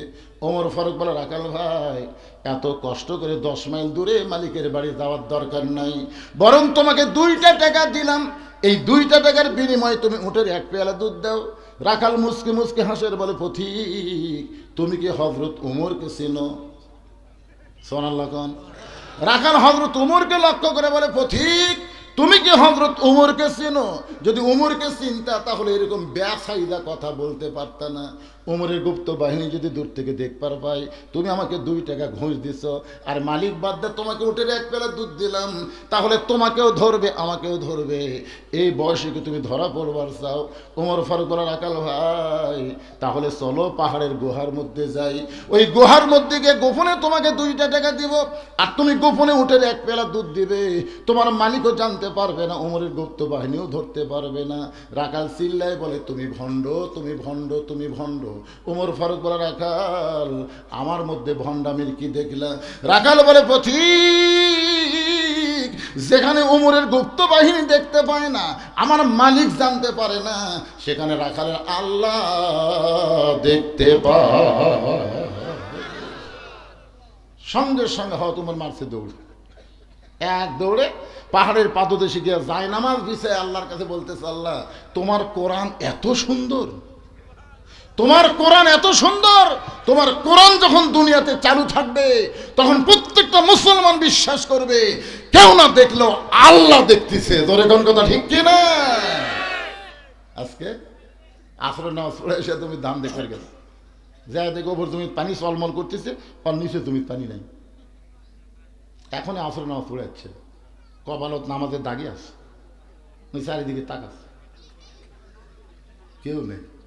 আস্তে করে বসে আল কাটা দিয়ে ওই পানি দিয়ে হাত ধোছে, ধুই আবার দাঁড়ায় বলতেছে আলহামদুলিল্লাহ কেউ দেখেনি, আলহামদুলিল্লাহ কেউ দেখেনি। কোন জায়গা শুক্রিয়া কোনটা করা লাগবে? আপনার বলে তো ওই লোকটার নামাজ আছে কিন্তু কি নাই, এই ঈমান না থাকার কারণ হলো এই এই। ওমর ফারুক পাগলের মতন কান্দার বলে আল্লাহ তোমার কোরআন এত সুন্দর, আমি রাখালকে দেখি নাই আল্লাহ এতক্ষণ পর্যন্ত, রাখালের ভিতরে তোমার গোটা কোরআন আমি দেখতে পাই। রাখাল পিছনে এসে বলতেছে পথিক যতই কান্দ উটের দুধ আমি দিবার পারলাম না, তুমি যতই কান্দ উটের দুধ আমি তোমাকে দিবার পারলাম না, ওমর ফারুক বলে, রাখাল ভাই উটের দুধের কোনো দরকার আমার নাই, বরং তোমার কাছে আমি জানতে চাই তুমি না দেখা আল্লাহকে কলিজার মধ্যে জায়গা দিয়ে তুমি যে আল্লাহর কোরআন অনুযায়ী চলতেছ, এর বিনিময়ে তোমার চাহিদা কি? হুজুর, আপনি যে 50 বছর কোরআনের হক তাফসীর করলেন, এরপরও 13 বছর আপনাকে জেলখানায় বন্দি করে রাখলো, হাসপাতাল নিয়ে গিয়ে আপনাকে হত্যা করলো, আপনি এত কিছু করলেন, আপনার চাহিদা কি হুজুর? একটা চাহিদা নাই? আমির হামজা 3 বছর জেলখানায় বন্দি থাকলো, চ্যাংড়া বউ থুয়া একটা বাচ্চার জন্ম দিয়ে আসা দেখি বাচ্চার চিনে না, বাচ্চার বাবক চিনে না, কারণ 3-4 মাসের বাচ্চা থুয়া জেলত গেছে, আসা দেখে যে 4 বছর হয়ে গেছে, আর চিনে। তা আপনার বলেন তো আমির হামজা, তুমি কোরআনের এরকম হক কথা না বললে তোমাকে জেলে যাওয়া লাগতো না, এই কোরআনের হক কথা বলার কারণে আজকে তুমি জেলে গেলে, তোমার চাহিদা কি? মিজানুর রহমান, যে বাংলার মানুষ তোমার জন্য পাগল, সেই বাংলা থুয়া তুমি মালয়েশিয়ার থাকলে কেন? আজকে আবার কি জন্য আসলে? তোমার চাহিদা কি? প্রত্যেকটা মানুষের একটা চাহিদা আছে, আছে না নাই? জোরে কোন আছে না নাই? হযরত ওমর বলে, রাখাল না দেখে আল্লাহকে কলিজার মধ্যে জায়গা দিয়ে আল্লাহর কোরআন অনুযায়ী চলতেছো, তোমার চাহিদা কি? কারণ তোমার চাকরিও ভালো না, তুমি যে কাজটা করতেছো কষ্টের কাম, তোমার খাওয়া দাওয়া ঠিক মতো হয় না, এরপরেও তুমি আল্লাহর কোরআন অনুযায়ী চলতেছো, এর বিনিময়ে তোমার চাহিদা কি? রাখাল ছোট বাচ্চার মতন কান্দে। এতক্ষণ রাখাল খালি হেসে হেসে কথা বলেছে, এবার রাখাল কান্দের বলে, পথিক আমার চাহিদার কথা শুনতে চাইলে তাহলে শোনো, আমার চাহিদা হলো রব্বানা, পড়েন সবাই, রব্বানা আতিনা ফিদ দুনিয়া হাসানাতাও ওয়া ফিল আখিরাতি হাসানা ওয়া কিনা আযাবান্নার। আল্লাহু আকবার। ওমর ফারুক বলে, রাখাল আমি তোমার চাহিদার কথা শুনতে চাইলাম, আর তুমি আমাকে কোরআনের আয়াত শোনালে। রাখাল বলে, তুমি আসলেই মূর্খ। ওমর ফারুককে বলতেছে, তুমি আসলেই কি? যে কয় মূর্খ, নবী বলেছে আমার পরে কেউ নবী হলে ওমর হতো। আর রাখাল বলে, তুমি আসলেই মূর্খ। আরে মিয়া, আয়াতের মধ্যে আমি 2টা চাহিদার কথা বলছি, একটা হলো দুনিয়ার সৌন্দর্য, আর একটা হলো আখিরাতের সৌন্দর্য। ফিদ দুনিয়া হাসানা ওয়া ফিল আখিরাতি হাসানা। দুনিয়ার সৌন্দর্য হলো মহামানব হযরত ওমরকে আমি এক নজর দেখতে চাই, যে ওমর আল্লাহর কোরআনের আইন চালু করার কারণে আমার মতন রাখাল না দেখে আল্লাহকে কলিজার মধ্যে জায়গা দিবার পারছি, সেই হযরত ওমরকে যদি একটাবার দেখতে পাইতাম, দুনিয়ার চাহিদা আমার মিটা যাইত। আমার 2 নম্বর চাহিদা হলো, আমি রাখাল যখন মরে যাব, মরার পরে অধম রাখালকে আল্লাহ যেন জান্নাত দেয়। 1 নম্বর চাহিদা কি? ওমর দেখা মানে ভালো নেতা দেখা। পাগলা, আপনাদের চাহিদা কি? আগামীতে আপনারা কেমন নেতা দেখবার চাচ্ছেন?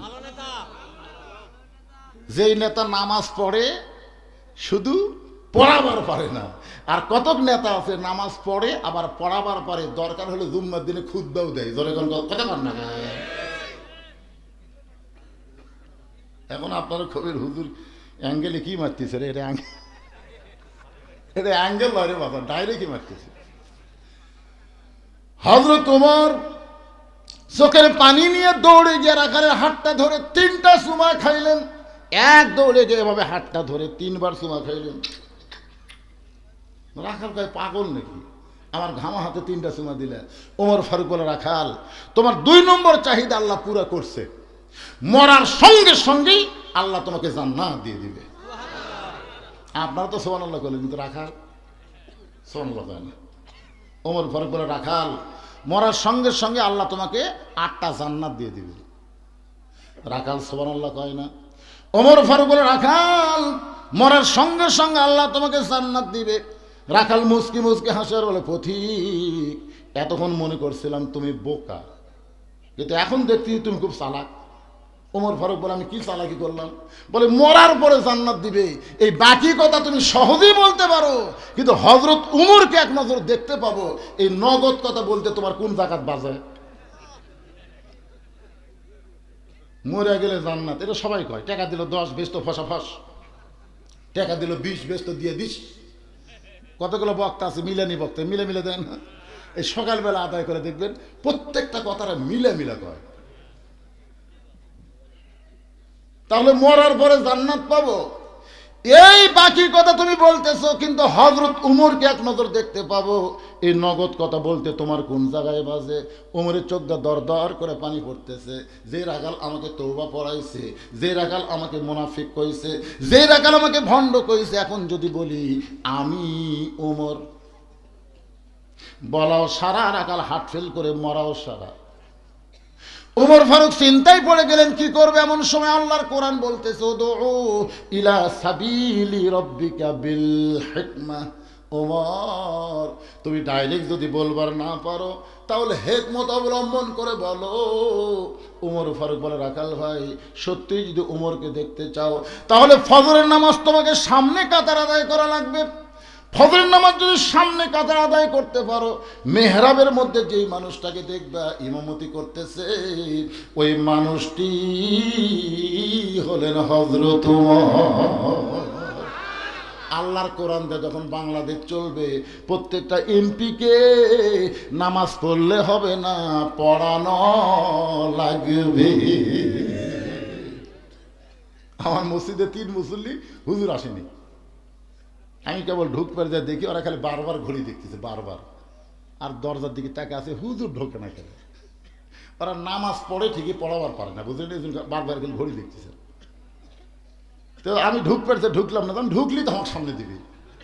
আমি একটু ব্যাগ গেট দিয়ে জানলার ফাঁক দিয়ে তাকায় দেখি, এই 3 জনের মধ্যে একটা আওয়ামী লীগ, একটা বিএনপি আর একটা জামাত, আমার এলাকারই। তো এখন বলতেছে, রে একটা হুজুর এলো না রে, এখন আমরা কি একলা একলা পড়বো নাকি? তা আওয়ামী লীগ বলতেছে জামাত করি, তো জামাত বলতেছে তাহলে সামনে যাও। তখন বলতেছে, ভাই পড়ি রে, পড়াবার পারি না। তখন জামাত ইসলাম বিএনপি বলতেছে, ভাই তোর খবর কি?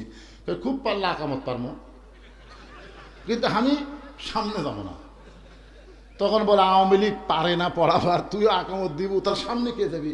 আওয়ামী লীগ ঠেলা দেখা, তুই যা, তুই যা। আমি কিন্তু জামাত রে, আমি জামাত, যুদ্ধ অপরাধী রাজাকার। নিয়ত করার সময় একটা তুই 2000 রাজাকার কবি না কি কবি? তখন ভাই পাগলা, তুই বাইরের কথা ভিতরে লিখেন। আমি আওয়ামী লীগ, তুই জামাত, তুই বিএনপি, ওটা বেড়ায় থুছি। ভিতরে আমরা 3 ভাই একসঙ্গে জামাত করতে চাই। এটা কোন জামাত? নামাজের জামাত বললে কেউ বেজার হবে না, তাবলিগ জামাত বললে কেউ বেজার হবে না, কিন্তু জামাতে ইসলাম বললে অনেকের কলিজাত আগুন ধরবে। ইসলামের জামাত যারা পছন্দ করে না, ওদের একটা ইবাদত আল্লাহ কবুল করবে না। ওয়াতাসিমু বিহাবলিল্লাহি জামিআ ওয়া লা তাফাররাকু। ইসলামের শত্রুরা লিল্লাহি তাকবীর। এখানে ইসলামের কোনো শত্রু নাই। যদিও শত্রু থাকে, আজকের আলোচনার পরে উই আর শত্রু থাকবে ইনশাআল্লাহ। সবাই কর ইনশাআল্লাহ। দেখেন, আপনারা বলেন তো যে ইসলামের জামাত, ইসলামের জামাতের কথা কোরআন আছে না নাই? ওয়াতাসিমু বিহাবলিল্লাহি জামিআ ওয়া লা তাফাররাকু। একতাবদ্ধ হয়ে জামাতবদ্ধভাবে আল্লাহর রজ্জুকে তোমরা আঁকড়ে ধরো। মসজিদের মধ্যে গেলে যেমন গোড়ালির সঙ্গে গোড়ালি মিল করি, কিভাবে আমরা জামাত করি একটু খেয়াল করেন। আল্লাহর বান্দারা, ওমর ফারুক বলতেছে, রাখাল ভাই, সত্যিই যদি ওমরকে দেখতে চাও তাহলে ফজরের নামাজ তোমাকে সামনে কাতারে আদায় করা লাগবে। সামনে কাতার থেকে মেহরাবের মধ্যে যেই মানুষটাকে দেখবা ইমামতি করতেছে, ওই মানুষটি হলেন হযরত ওমর। রাখাল কাঁদতেছে। ওমর ফারুক বলে, রাখাল কান্দো কেন? বলে, কান্দার কারণ হলো আমি বারান্দার নামাজ পড়ি, আমি বারান্দার নামাজ পড়ি, আমি মসজিদের ভিতরে ঢোকার সাহস কোনোদিন পাই না। ওমর ফারুক বললেন, কেন? বলে, মসজিদের মধ্যে নবীর দামি দামি সাহাবী থাকে, সে জায়গাতে আমি রাখাল যাওয়ার পারি? ওমর ফারুক বলে, রাখাল তুমি কম দামি আর মসজিদের মধ্যে দামি, এই কথা তো কোরআনের কোনো জায়গা নাই। কোরআনের কথা হলো ইন্না আকরামাকুম ইনদাল্লাহি আতকাকুম। ওই ব্যক্তি সবচাইতে দামি হয় যার কলিজার মধ্যে আল্লাহর বেশি ভয়। আপনার মনে করতেছেন আমি সিয়ারত বসে ওয়াজ করতেছি, আমি বেশি দামি, আর আপনার নিচে বসে ওয়াজ শুনতেছেন আপনার কম দামি। আর এরকম বাংলাদেশের হাজারো বক্তাকে জাহান্নামের শিকল দিয়ে আল্লাহ জাহান্নামে ফেলে দিবে, হাজারো বক্তাকে। অনেক বক্তা আছে ওয়াজ করে নিজেই ফজরের নামাজ জামাতে পড়ে না, এরকম বক্তা আছে না নাই? হ্যাঁ, আল্লাহ রাসূল বলেছেন দুইটা ওয়াক্ত নামাজ জামাতে না পড়লে তুই মুনাফিক হয়ে যাবি, একটা হলো ইশার নামাজ, একটা হলো ফজরের নামাজ। কি মনে করতেছেন? হয়তো হাসরে দেখা যাবে যে আমার জিব্বার মধ্যে বসি লেগে ফেরেশতারা আমাকে জাহান্নামে দিয়ে যাচ্ছে, আর আপনারা সবাই জান্নাতে যাচ্ছেন। আপনাদের মধ্যে একজন বলে, হুজুর কি খবর, আমরা আপনার ওয়াজ শুনে আমল করে জান্নাতে যাচ্ছি, আর আপনাকে জাহান্নামে নিয়ে যাচ্ছে। আল্লাহ তখন বলবে এই বক্তার কথার সাথে আমলের মিল নাই রে।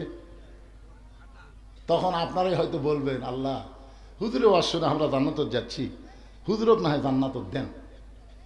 আল্লাহ তখন বলবে ওয়ালা তাস্তাহি আনফুসুকুম, এই জান্নাতীদের কথার দ্বারা আমি এই জাহান্নামী বক্তাকে আবার জান্নাত দিয়ে দিলাম। বুঝছেন? আপনাদের উসিলাই আল্লাহ হয়তো আমাকে জান্নাত দিবার পারে।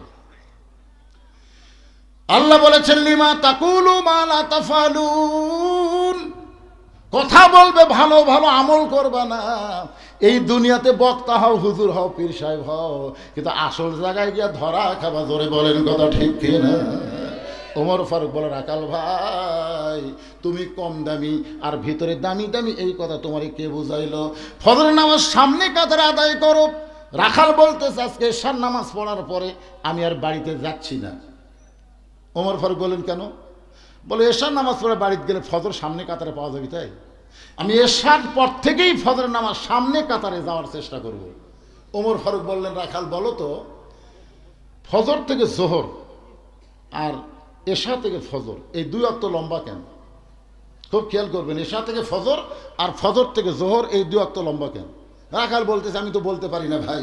ওমর ফারুক বললেন তাহলে শোনো, ফজর থেকে জোহর আল্লাহ লম্বা সময় দেওয়ার কারণ হলো এই লম্বা সময়ের ভিতরে তুমি খেতে খামারে কাজ কাম করবে, চাকরি বাকরি করবে, অফিস আদালত করবে, কুলি মজুরি করবে, এগুলা করতে গিয়ে তোমার দেহের যে ক্ষয় হবে, এশা থেকে ফজর আল্লাহ লম্বা সময় দিছে, এই লম্বা সময় ঘুম পারলে ওই ক্ষয়টা আল্লাহ ঘুমের মাধ্যমে পুরা করে দেবে। সুবহানাল্লাহ, জোরে কন না কেন? ঘুম হচ্ছে আল্লাহর একটা মস্ত বড় নিয়ামত। কি বুঝ, আমার বড় ভাই এখনো চ্যাংড়া আছে আর আমি বুড়া হয়ে গেছি, কারণ ঘুম জাগে না। তো এশার পরে ডাঁটে ঘুমাই, ফজরের সময়টা জামাতে যায়, আর আমি গেল ওয়াজ করে বেড়াই। বুঝলেন? খুব খেয়াল করবেন, ঘুম একটা আল্লাহর নিয়ামত। এই যে সন্ধ্যার সময় ওয়াজ করে আসলাম বগুড়াতে, এর চাইতে 5 গুণ লোক বেশি সন্ধ্যার সময়। কারণ সন্ধ্যার সময় ওয়াজ শুনে শান্তি, এশার নামাজ পড়ে ডাঁটে ঘুম দিবি, ফজর জামাত পড়বি। ঠিক না? 100 বার ঠিক। আজকে দিনের বেলা একটা মাহফিল করলাম, দিনের বেলা, ওখানেও তো দেখলাম মানুষ ওর তাও জুম্মার নামাজের আগে এই যে ইসালে সব পোলা পাকান যা করতেছেন করতেছেন, 12টার পরে কিন্তু যাওয়া যাবে না ভাই। কি করছেন? পোলা রেডি করো। আমি এর আগেও আপনাদের এলাকায় আইছি, 2টা পর্যন্ত ওয়াজ করছি, আর মনে আছে এই জায়গাতে আমি 2টা পর্যন্ত ওয়াজ করছি। আজকে সেইটা হবে না। একটু মনোযোগ দিয়ে শোনেন। ওমর ফারুক বলেন, রাখাল এশার নামাজ পড়ে যদি ফজরের নামাজ সামনে কাতারে ধরবার চাও, এই বিশাল সময়ের মধ্যে তোমার যদি ঘুম ধরে তুমি কি করবা? রাখাল মুসকি মুসকি হাসির বলে, প্রতীক ঘুমটা যদি ধরে তাহলে মসজিদের মধ্যেই ঘুমায় যাব। রাখাল কার সাথে কথা বলতেছে? রাখাল জানে এমন একটা বেয়াদবি কথা বলছে, ঘুম যদি ধরে মসজিদের মধ্যেই ঘুমাবো। ওরে বাবা রে, এটা কার কাছে রে? উমরের চেহারা রক্তের মতো লাল। এই মসজিদের মধ্যে ঘুম পাড়ার দলিল দে। মসজিদের মধ্যে তুই ঘুম পাড়বি, তাকে দলিল লাগবি না? জোহরের নামাজ পড়ে সবাই চলে গেছে, ওরা 3 জন 4 ফ্যান দিয়ে গল্প করতেছে। এবারে আলুতে এবার ভালোই দাম হলো রে, সামনে এবার কি হবে? যে আলু লাগাছে ভাই। 3 জন মিলে 4 ফ্যান দিয়ে গল্প করতেছে, 1-1 ঘন্টা হয় গল্প ছাড়ে না। ফেরেশতা বলে, আল্লাহ সবাই নামাজ পড়ে বাড়িতে গেল, এরা 3 জন যে 4 ফ্যান দিয়ে গল্প করতেছে, এর কি রেজাল্ট কি? আল্লাহ বলতেছে এরা গল্প করার সময় যে মাথার উপর ফ্যান করেছে, এই ফ্যানের কারেন্টের বিল এই 3 জন আলাদাভাবে না দেওয়া পর্যন্ত এরা জান্নাতে যাওয়ার পারবে না। কারণ মসজিদের বাপের ঘর না যে ইচ্ছা মতো ফ্যান ঘুরাবি। জোরে কোন কথা ঠিক কিনা? কি মসজিদের মধ্যে ঘুম পাড়া ওমর ফারুকের চেহারা রক্তের মতো লাল। রাখাল আজানের গুরুত্ব দিও, 5 ওয়াক্ত নামাজের ভিতরে সবচাইতে গুরুত্বপূর্ণ আজান হলো ফজরের আজান। ফজর আজান শোনার পরে যারা চেতন পায় কম্বল লাগতে মারে মিন শারিল ওয়াসফিল খান্নাস, ওই সময় যা মজা লাগে বুঝলেন। কতগুলো ছেলে ফেলে আজান খুব খারাপ লাগে বুঝলেন, খুব খারাপ লাগে, এই জন্য মাথার উপর কম্বল দেয় দিয়ে এখন পাও বার হবি, পাও টানে বুকের কাছে লিয়ে থই, বাইরে থেকে মনে হবি যে কম্বলের মধ্যে চাউলের বস্তা ঢাকাতেছে, আঁকাও নেই মাথাও নেই। আপনি একজনের এরকম ঢাকা, একজনের আপনি একদিন কম্বল আলগা করে দেখবেন, কম্বলের তলে ওর সাইজ আর সাইড ঠিবে কুত্তের সাইজ একই সাইজ। এই মুহূর্তে একটা স্লোগান দেওয়া লাগবে, হক কথা। ফজরের নামাজ ভাত দিয়ে ঘুম পাড়ে যারা, কুত্তার আমল করে তারা, বলতে পারবেন ভাইজান? ফজরের নামাজ বাদ দিয়ে ঘুম পাড়ে যারা, দেখেন তো কে কে বলে না, বুঝবেন ওই আজকে ধরা খাবে। এই কথা আমি নাটোর লালপুরে, এই যে মিডিয়ারা আছে ওরা জানে আমি নাটোর লালপুরে এই কথা যেই মাত্র করেছি, ফজরের নামাজ বাদ দিয়ে ঘুম পাড়ে যারা, কুত্তার আমল করে তারা, বলা মাত্রই 4-5টা কুত্তা দৌড়াচ্ছে আসে। আমি যেখানে ওয়াজ করছি সাইটে আমি ওয়াজ ধরতি, মানে মুয়াজ্জিন আজান দিলে যেরকম কুত্তা ভোগে ঠিক হয়ে গেল। কে রে কি ভুল করলো রে, কুত্তা সেই রকম জিকির শুরু করলো। তারপরে আল্লাহর কোরআন আমাকে বলতেছে সুম্মা রাদাদনাহু আসফালা সাফিলিন। হুজুর কি কইছে? আমি তখন আবার স্লোগান পরিবর্তন করে বললাম, ফজরের নামাজ বাদ দিয়ে ঘুম পাড়ে যারা, কুত্তার চাইতো খারাপ তারা। যেই বলছি কুত্তার চাইতো খারাপ, কুত্তা চারটে দূর। কুত্তা বুঝা খেয়ে গেল বেনামাজের চাইতে আমরা অনেক ভালো। আর কথা কয় না। সুম্মা রাদাদনাহু আসফালা সাফিলিন, এই আয়াতের অর্থ হলো এরা পশু জন্তু জানোয়ারের চাইতো জঘন্য। আগে আল্লাহ বলেছেন লাকাদ খালাকনাল ইনসানা ফি আহসানি তাকবীম সুম্মা রাদাদনাহু আসফালা সাফিলিন। এতদিন রাখাল নামাজ পড়তো বারান্দায়, আজকে হযরত উমরকে দেখার জন্য রাখাল নামাজ পড়বে সামনে কাতারে। যেই মাত্র মুয়াজ্জিন ফজর আযান দিয়েছে, রাখাল জোরে জোরে মসজিদের দরজায় এসে দোয়া পড়তেছে, আল্লাহুম্মা ইফতাহলি আবওয়াবা রাহমাতিক। ডান পা দিয়ে রাখাল মসজিদের মধ্যে ঢুকে সামনে কাতারে যখন যাবার চায়, প্রত্যেকটা সাহাবী নড়ে সরে রাখালকে যাওয়ার রাস্তা করে দেয়। রাখাল মনে মনে কয়, আল্লাহ এতদিন বারান্দার থেকে কি ভাবলাম ভিতরে দামি দামি সাহাবী, কিন্তু আজকে ভিতরে ঢুকে দেখতেছি আমিও যা এরাও তাই। সুবহানাল্লাহ না? হ্যাঁ, আপনি ভিতরে না ঢুকলে বুঝতে পারবেন তো। এখন এক কাতার সামনে পুরা হয়নি, এসপি সাহেব চিন্তা করে আর একটা মুসল্লি হলে কাতার পুরা হয়, কিন্তু একটা মুসল্লি নাই। এসপি তাকায় দেখে দরজা চৌকিদার খাড়া হয়ে আছে, মসজিদের দরজা কে খাড়া আছে? চৌকিদার। এসপি ডাকতেছে আয়। চৌকিদার বলে, না স্যার আপনি এসপি, আমি চৌকিদার। এসপি কয়, পাগলা ওটা বাইরের কথা, বাহিরের কথা হলো তুই চৌকিদার আমি এসপি, আর ভিতরের কথা হলো আমরা দুই ভাই একসঙ্গে কাতার সোজা করতে চাই। ধরে এখন সুবহানাল্লাহ। এত দামি কথা শুনেও চৌকিদার আসে না, ভয় যে বাইরে যে এসপির সাইজ, এখন ভিতরে কি হবি? এসপি নিজে জায়গা ছাড়া যায়, চৌকিদার টানে লিয়াচ্ছে, খাড়া হ, এদের দাগ কাটা আছে, দাগ দেখিস নি? এই দাগের কাছে আমার গোড়ার সাথে তোর গোড়ায় লাগা। চৌকিদার বলে, স্যার আপনি দামি জুতা পাও দেন তো, আপনার গোড়া তেলা স্যার, কিন্তু আমি চৌকিদার বেতন যা পাই জুতা কেনারই টাকা নেই, পায়ের গোড়া ফেটে গেছে স্যার। এখন ফাটা তেলা যদি একটি ঘর্ষণ লাগে, যারকে পাও ফাটে তারা জানে। স্বামীর পাও ফাটছে, স্বামী স্তেহুন্না লিবাসুল্লাকুম ওয়া আনতুম লিবাসুল্লাহুন্না। দুইজন এক কম্বলের মধ্যে ঘুম পাড়তে, ফাটা পাও, খালি বইয়ের পাও তো একটা ঘষ্টন খাচ্ছে। বউ ঘুমোতে গেলে আব্দুল কয়, মহরনা মাপ দিলাম, তুমি ল্যাপ কিনো। এক ল্যাপে ফাটা তেলতেলা থাকা যাবে না, কিন্তু মসজিদের মধ্যে ফাটা তেলতেলা গোড়ালির সঙ্গে গোড়ালি মিল করে দাঁড়াইছে। ধরে কারণ সুবহানাল্লাহ। চৌকিদার বলতেছে, আল্লাহ ভিতরে এত শান্তি আগে বুঝতে পারি নাই, আজকে ভিতরে ঢুকে দেখলাম এসপিও যা আমিও তাই। রাখাল যাইতে যাইতে সামনে কাতারে, মেহরাব বরাবর সামনে কাতার রাখাল ফজরের 2 রাকাত সুন্নত নামাজ আদায় করেছে। উমরকে কিন্তু ভালোভাবে যেন দেখা যায়, এজন্য সামনে কাতারে দাঁড়ায় রাখাল 2 রাকাত সুন্নত নামাজ পড়েছে। ফজরের পূর্বে 2 রাকাত সুন্নত আছে না নাই? আপনারা বলেন তো, ফজরের পূর্বে 2 রাকাত সুন্নতের দাম কত?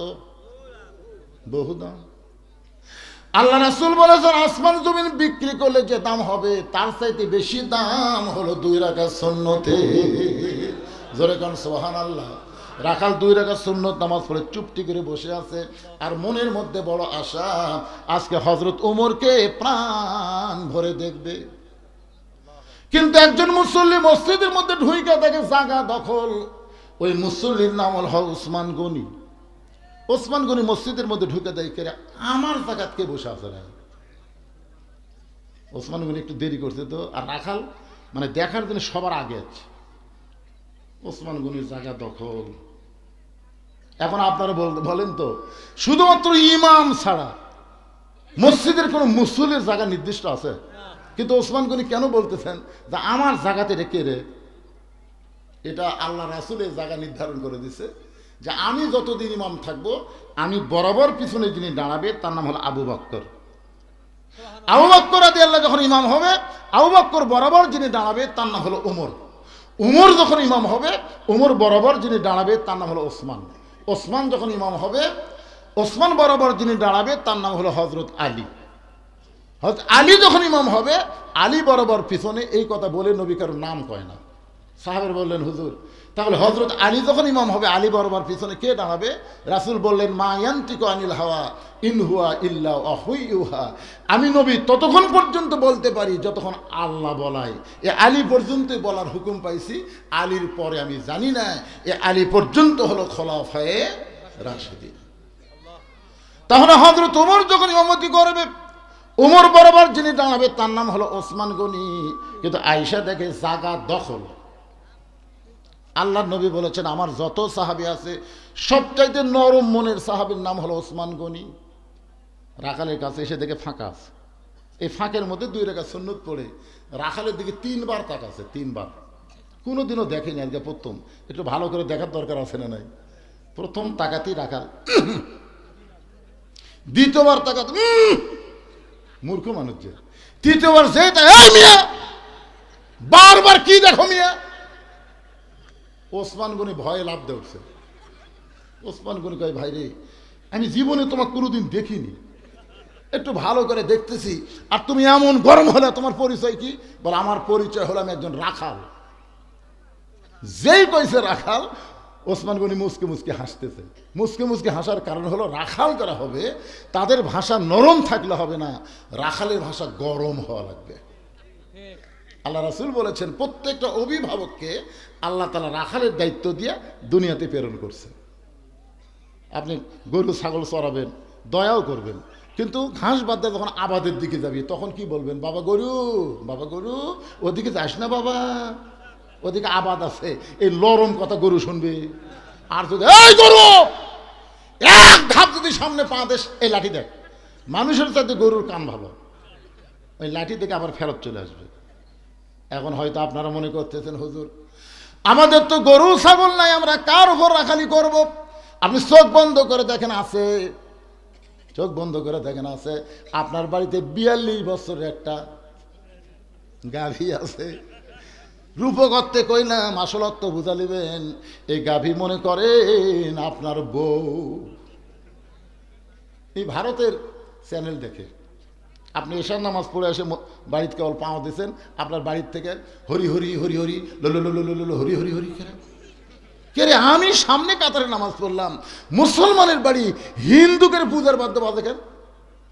আপনি ঘরের মধ্যে দেয় দেখেন আপনার ম্যাডাম ভারতের স্টার জলসা দিচ্ছে। এখন আপনি বলেন রাখালি করবেন না? কন আপনার বইয়ের উপর রাখালি করার কথা রাসূল বলেছে, আল্লাহ বলেছে। আপনি বউ দেখি বলবেন, ময়না দেখো দেখো ময়না, এটা রাখালি হলো? বাবা গরু, ওদিকে যাস না বাবা, এটা রাখালি হলো? এই ভারত 400 বছরের পুরাতন বাবরি মসজিদ ভাঙ্গা রাম মন্দির তৈরি করছে। এই ভারতের কোন চ্যানেল মুসলমানের বাড়িতে চলবে না। ধরে কোন কথা ঠিক কিনা? আর একবার যদি ভারতের চ্যানেল দেখিস তো দৌড়ে এসে পাওয়াত করবি, কারণ মরদ মানুষ যখন গরম হয়, মেয়ে মানুষ তখন ফেরেস্তা হয়। হ্যাঁ, আপনার মারার কথা বলতেছি না, একটু রাখালি করবেন। আপনার 22 বছরের একটা আড়িয়া গরু আছে, এই আড়িয়া গরুর উপরে করতে কইলাম, আসল কথা হলো 22 বছরের একটা ছেলে আছে, এই ছেলে সারাদিন খালি মোবাইল নিয়ে ঘোরে, আছে না নাই? এ কথা কন না কেন, আছে না নাই? সব সময় মোবাইল নিয়ে থাকে। ওর আবার কয়টা বন্ধু আছে, ওরা এক জায়গায় জড়ো হলে কিন্তু কোনো গল্প নেই, মনে হয় মোনাজাত করতেছে, এরকম সবসময় মোনাজাত। আর দুই একটা মিরকিওয়ালা,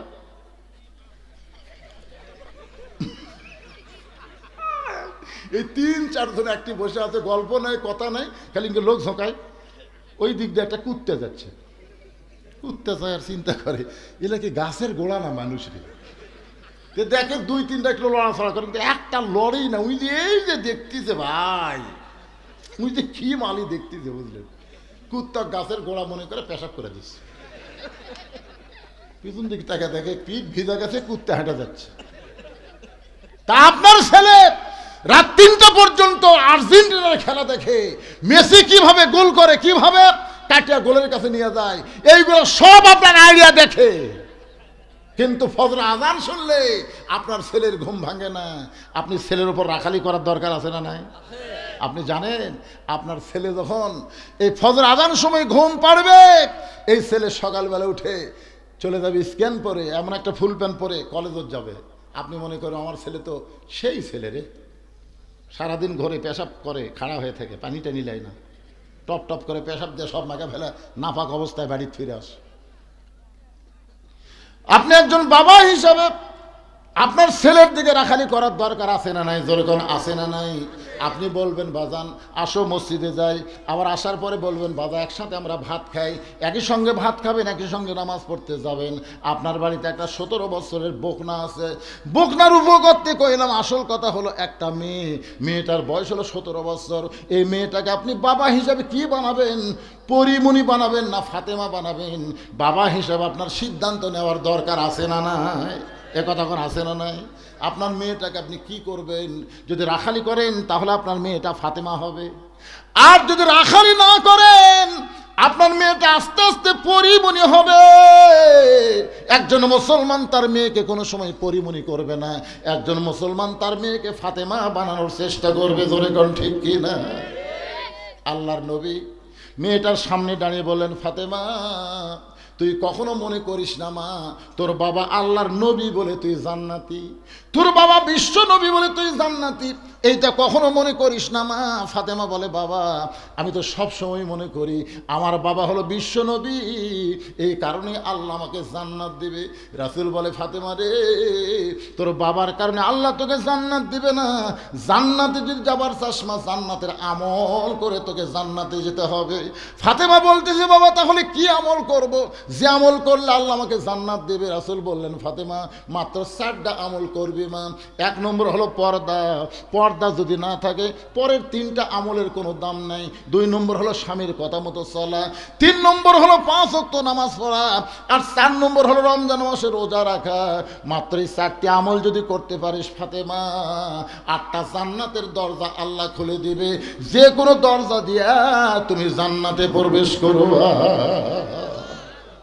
ফাতেমা বলতেছে, বাবা এই 4টি আমলের মধ্যে সবচাইতে গুরুত্বপূর্ণ আমল কোনটা? আল্লাহ রাসূল বললেন পর্দা। আমার মায়েরা যারা পর্দার অন্তর আছেন একটু মনোযোগ দিয়ে শোনেন। গভীর রাত্রে ফাতেমা স্বামীকে বুকের মধ্যে নিয়ে বলে, স্বামী গো আল্লাহ পাক আমার দোয়া কবুল করছে। আলী বলতেছে, ফাতেমা দোয়া কবুল করে তাহলে আনন্দ করো। ফাতেমা বলে, স্বামী ও কি দোয়া আল্লাহ কবুল করছে আপনি কি শুনবেন না? আলী বলতেছেন, কি দোয়া? ফাতেমা বলতেছে, পর্দার ভিতরে আল্লাহ পাক আমার মৃত্যু দিবে। আলী মুস্কি মুস্কি হাসে, যে মানুষটা সারা জীবন পর্দা করলো তার মৃত্যু তো পর্দার মধ্যে হবে, আর আমাদের বাংলাদেশে সারা জীবন পর্দা করে না, মরার পরে 5 কাপড় দেয়। জোরে কোন ঠিক কিনা? সারা জীবন পর্দা করে না, একের খাটনি চাদর দিয়ে ঢাকা। তো ফেরেশতা বলতেছে, আল্লাহ এই মেয়া যখন জীবিত আসলো গোটা 10 গ্রামে সব মরদ চেনে, 10 গ্রামের সব মরদই চেনে কার বউ। তো মরার পরে 5 কাপড় দিয়ে আবার খাটনি পর্যন্ত চাদর দিয়ে ঢাকলো, কারণ কি? তখন আল্লাহ বলতেছে, ওটা বাংলাদেশ রে, ওই দেশের মেয়েরা বাঁচতে পর্দা করে না রে, মরার পরে করে রে। আপনারা বলেন তো, মরার পরে পর্দা করে কোনো লাভ আছে? মরার পরে 5 কাপড় দিলেন, বেঁচে থাকতে কয় কাপড়? হযরত আলী বললেন, ফাতেমা সারা জীবন তুমি পর্দা করলা, পর্দার মধ্যেই তোমার মৃত্যু হবে, এখানে আবার কান্নার কারণ কি? ফাতেমা বলে, স্বামী গো, এই মৃত্যুটা কবে হয় আপনি কি শুনবেন না? আলী বলতেছেন, ফাতেমা মরার খবর কেউ জানে না। ফাতেমা বলতেছে, আল্লাহ পাক আমাকে জানাইছে আজকে গভীর রাত্রে ফাতেমার মৃত্যু হবে। যেই মাত্র কইছে আজকে গভীর রাত্রে ফাতেমার মৃত্যু হবে, গাছের গোড়া কাটলে গাছটা যেমন ঠাস করে পড়ে যায়, হযরত আলী তেমনি পড়ে গেলেন ঘরের মাজায়। মা ফাতেমা মুচকি মুচকি হেসে ওই স্বামীর মাথাটা উরাতের উপর নিয়ে কপালে একটা চুম্বন দিয়ে বলে, স্বামী গো, এতদিন আমি জানতাম আপনি হলেন বিশ্ববীর, এতদিন আমি জানতাম আপনি হলেন বিশ্ব আলেম, আপনার মতন বড় আলেম কিয়ামত পর্যন্ত কেউ হবে না, আপনার মতন এত বড় শক্তিশালী বীর কেউ কোনোদিন জন্মাবে। কথা কন না কেন? আমি ফাতেমা জানি আপনি হলেন বড় আলেম, বড় বীর, আর বইয়ের মরার কথা শুনে আপনি ভাই পড়ে গেলেন। আপনি জানেন না এই দুনিয়া থাকার জায়গা না, এই দুনিয়া থাকার জায়গা না, আসলে যাইতে হবে। আমি যেই বলবো আসলে, আপনারা বলবেন যাইতে হবে। বিশ্বাস যারা করেন তারা বলেন আসলে থাকবেন না। ও যে 3 তালা সবাইকে দেখাচ্ছেন না, ওই যে দেখতেছেন হুজুর, ওটাই ওটা 5 তালার ভিত দিছে হুজুর, 3 তালা করে রড বার করে হুজুর দোয়া করেন, হুজুর দোয়া করেন, আর 2টা তালা দান করে পারি হুজুর। 2 কান্দের ফেরেশতা কয়, শয়তান কি দোয়া চাচ্ছ? 5 তালা করবো? ওই 5 তালা তোর লয়, তোর জায়গা হলো নিচ তালা। জোরে কান, কোন তার কথা কন না কেন? কিন্তু যেদিন ডাক পড়িবে কবর মাঝে যাইতে, জোগাড় কিছু করছো বন্ধু তার মাঝে বিছাইতে। সবাই বলেন ডানে কবর বামে কবর, বলেন সত্য কথা না মিথ্যা কথা? ডানে কবর বামে কবর, নিচে কবর আছে যে, উপর দিকে চাইয়া দেখো বাঁশের ছাউনি দিছে কে। এমন আজাব দিবে রে ভাই কবরের ওই মাটিতে, গলা ফেটে রক্ত ঝরবে চিৎকারের ওই চোটেতে। কিন্তু যেদিন ডাক পড়িবে, এই কিন্তু যেদিন যদি একটা সময় দিত যে 2035 সালের 2035 সালের জানুয়ারি মাসে, তাহলে আমি চিন্তা করতাম এটা যাচ্ছে 24, তাহলে 35 11 বছর আসতে পারে, আর বছর 3 ফিল্ডিং মারি। কিন্তু এমন কথা ভাই, কিন্তু যেদিন মানে এই কোন দিনের তো কেউ জানি না রে বারে, কেউ জানি না। তো না জানার পরে আমাকে এত মোশান, এত ভাব, এত অহংকার, মাঝে মধ্যে নিজের দিকে লক্ষ্য করে আমার চিনিস তোক সাইজ করতে আমার 1 ঘন্টা লাগবে না, এই তোক সাইজ করতে 1 ঘন্টা লাগবে না, এই কথা বলা বাড়িতে গেছে, পায়খানা করে বসছে, ডিসেন্ট্রি শুরু হয়ে গেছে। ও যে ঝাঁকি মারছে, ওই ঝাঁকি পেঁয়াজ লাগছে, পেঁয়াজের লেগে নাট বল্টু লড়ে গেছে, যে পানির মতন বের হচ্ছে, যে উঠপালিছে আবার পেটত কামড়, আবার বসছে, আবার উঠপালিতে আবার পেটত কামড়, একই বস নাই 4 বার। বউ ডাকতেছে, রবিবার মা আসো, বারাবার পারতেছি না। বউ এসে হাত ধরে বাইর করতেছে, কে এখনই না কয়ে এলাম জিনিস। 1 ঘন্টার মধ্যে আল্লাহ ব্যাসাইজ করে দিবার পারে। জোরে কোন কথা ঠিক কি না? এজন্য সবাই বিশ্বাস করে বলেন আসলে যাইতে হবে। এই দুনিয়া থাকার জায়গা না, মিশে মায়ায় বন্দি থাইকা করলাম কত খেলা, পশ্চিমে তাকায়া দেখো তোমার ডুইবা গেছে বেলা, এক পলকের নাই ভরসা মিশে সকল আশা, কখন বুঝি দারুণ ঝড়ে ভাঙবে তোমার বাসা। এই দাসগ্রাম হাফিজি মাদ্রাসার জন্য ভাইজান মাত্র 10টা মিনিট আপনাদের কাছে আমি আদায় করব, কিন্তু যেদিন ডাক পড়িবে কবর মাঝে যাইতে, এই যে ডাক আমাদের পড়বে, এই ডাকটা বিশ্বাস করে এই মাদ্রাসায় 10,000 টাকা, 20,000 টাকা, 5,000 টাকা, 1,000 টাকা, 1 মণ ধান, 2 মণ আলু, যারা যারা পারবেন 10 মিনিটের মধ্যে দান করবেন, আল্লাহর হস্তে দান করবেন। আর মাদ্রাসার তালবে ইলমকে আমি বলবো, তোমরা গামছা নিয়ে, ব্যাগ নিয়ে সমস্ত মানুষের কাছে যাবা, আল্লাহর কোরআনকে ভালোবেসে, এই কোরআনকে মহব্বত করে 50, 100, 10, 20 যে যা পারবা আল্লাহর হস্তে দান করবে। তোমরা সবার কাছে যাবা বাজান। আমার মা বোনের যেখানে আছে, মা বোনদের কাছেও যাওয়ার কথা বলতেছি। আজকে মা ফাতেমার কথা বললাম, আসলে যাইতে হবে। মা জান্নাতি নাইদের নেত্রী হওয়ার পরেও ফাতেমা কবরকে নিয়ে এত চিন্তা করে, তাহলে আপনার সেই ফাতেমার অনুসারী হয়ে আল্লাহর হস্তে নবীর মাদ্রাসায় দান করবেন। এরা কুটি গেল রে, যাই কুটি আসেন, এদিকে গেল কি কিনা থোছেন? ইট নাকি? ইট কিনছেন কয় হাজার?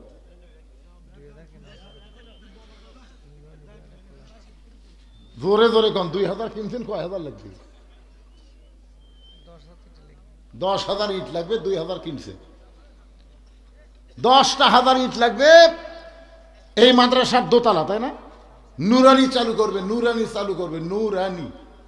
কোরআন যে একটা নূর, এই নুরানিটা চালু করে আপনাদের এলাকার ছেলে মেয়েকে কোরআনের শিক্ষায় সুন্দরভাবে দেওয়ার নিয়ত করেছে। এই জন্য মাদ্রাসার দোতলা করতে 10,000 ইট লাগবে। 2,000 কিনা আছে, আর মাত্র 8,000 ইট। আপনাদের মধ্যে এমন কোনো দানবীর আছেন যে নবীর এতিম মাদ্রাসার জন্য 1,000 ইট দিবেন? আপনি মরে যাবেন, কিয়ামত পর্যন্ত আপনার কবরে আল্লাহ সওয়াব পৌঁছায় দিবে। বাপ মা যাদের কবরে গেছে, বাপ মার রুহের মাগফিরাতে আল্লাহর হস্তে দান করবেন। আপনাদের মধ্যে এমন করে আল্লাহর বান্দা আছে, যেই মাদ্রাসায় যেগুলো ছাত্র আছে তাদের হাতে একটা করে কোরআন শরীফ দান করব। একটা করে কোরআন মানে 500 টাকা দিবেন, একটা কোরআন দানের সওয়াব আল্লাহ আপনার বাপ মার কবরে দিবে। যাদের বাপ মা মারা গেছে, বাপ মার জন্য একটা করে কোরআন শরীফ দেন, 500 টাকা দিলে একটা কোরআন দান করার সওয়াব আল্লাহ দিয়ে দিবে। কি নাম? আব্দুল জলিল। বাপ মা 2 জনে মারা গেছে, বাবা মা 2 জনে মারা গেছে। আসলে বাপ মা যখন থাকে না তখন সন্তান বুঝতে পারে, কিন্তু থাকলে বোঝে না। আব্দুল জলিল 3,000 টাকা দান করেছে। আল্লাহ আল্লাহ বাপ মার খবরকে জান্নাতে টুকরা বানায় দেন। 1,000 টাকা বাদেও মাশাআল্লাহ লেখা লেখা শুরু করেন। কি নাম? আব্দুল মজিদ। আব্দুল মজিদ 1,000 টাকা নগদ, বাকি 1 বস্তা সিমেন্ট করছে তার নবীর মাদ্রাসায়। আল্লাহ দানকে কবুল করেন, আল্লাহ নেক নিয়ত নেক আশা পূরা করেন, আল্লাহুম্মা আমিন। আপনাদের মধ্যে এখানে 500 টাকা দিবেন বাপ মার জন্য, যে হুজুর আমার বাপ মা কবরে গেছে, বাপ মার কবরকে যেন আল্লাহ জান্নাত বানায়। 500 টাকা মানে একটা কোরআন শরীফ দান করার সওয়াব আল্লাহ আপনার বাপ মার কবরে দিবে। পৃথিবীর শ্রেষ্ঠ দান হলো আল্লাহর রাস্তায় একটা কোরআন, একটা কোরআন শরীফ বাবদ 500 টাকা দেবেন। আমি দোয়া করে দিব, আল্লাহ বাপ মার কবরকে যেন জান্নাতের টুকরা বানিয়ে দেয়। বাবা কান্দে, মা কান্দে, কবরেতে শুয়া, দেখলি না রে দরদের বেটা একবার আসিয়া। কত কিছু রেখে বাপ মা চলে গেছে। হ্যাঁ, সেই বাপ মার কথা মনে করে নবীর মাদ্রাসা একটা কোরআন শরীফ বাবদ 500 টাকা দেবেন। আল্লাহর একজন বান্দা কোরআন বাবদ 500 টাকা দান করেছে। আল্লাহ দানকে কবুল করেন, আল্লাহ নেক নিয়ত নেক আশা পূরা করেন, আল্লাহুম্মা আমিন।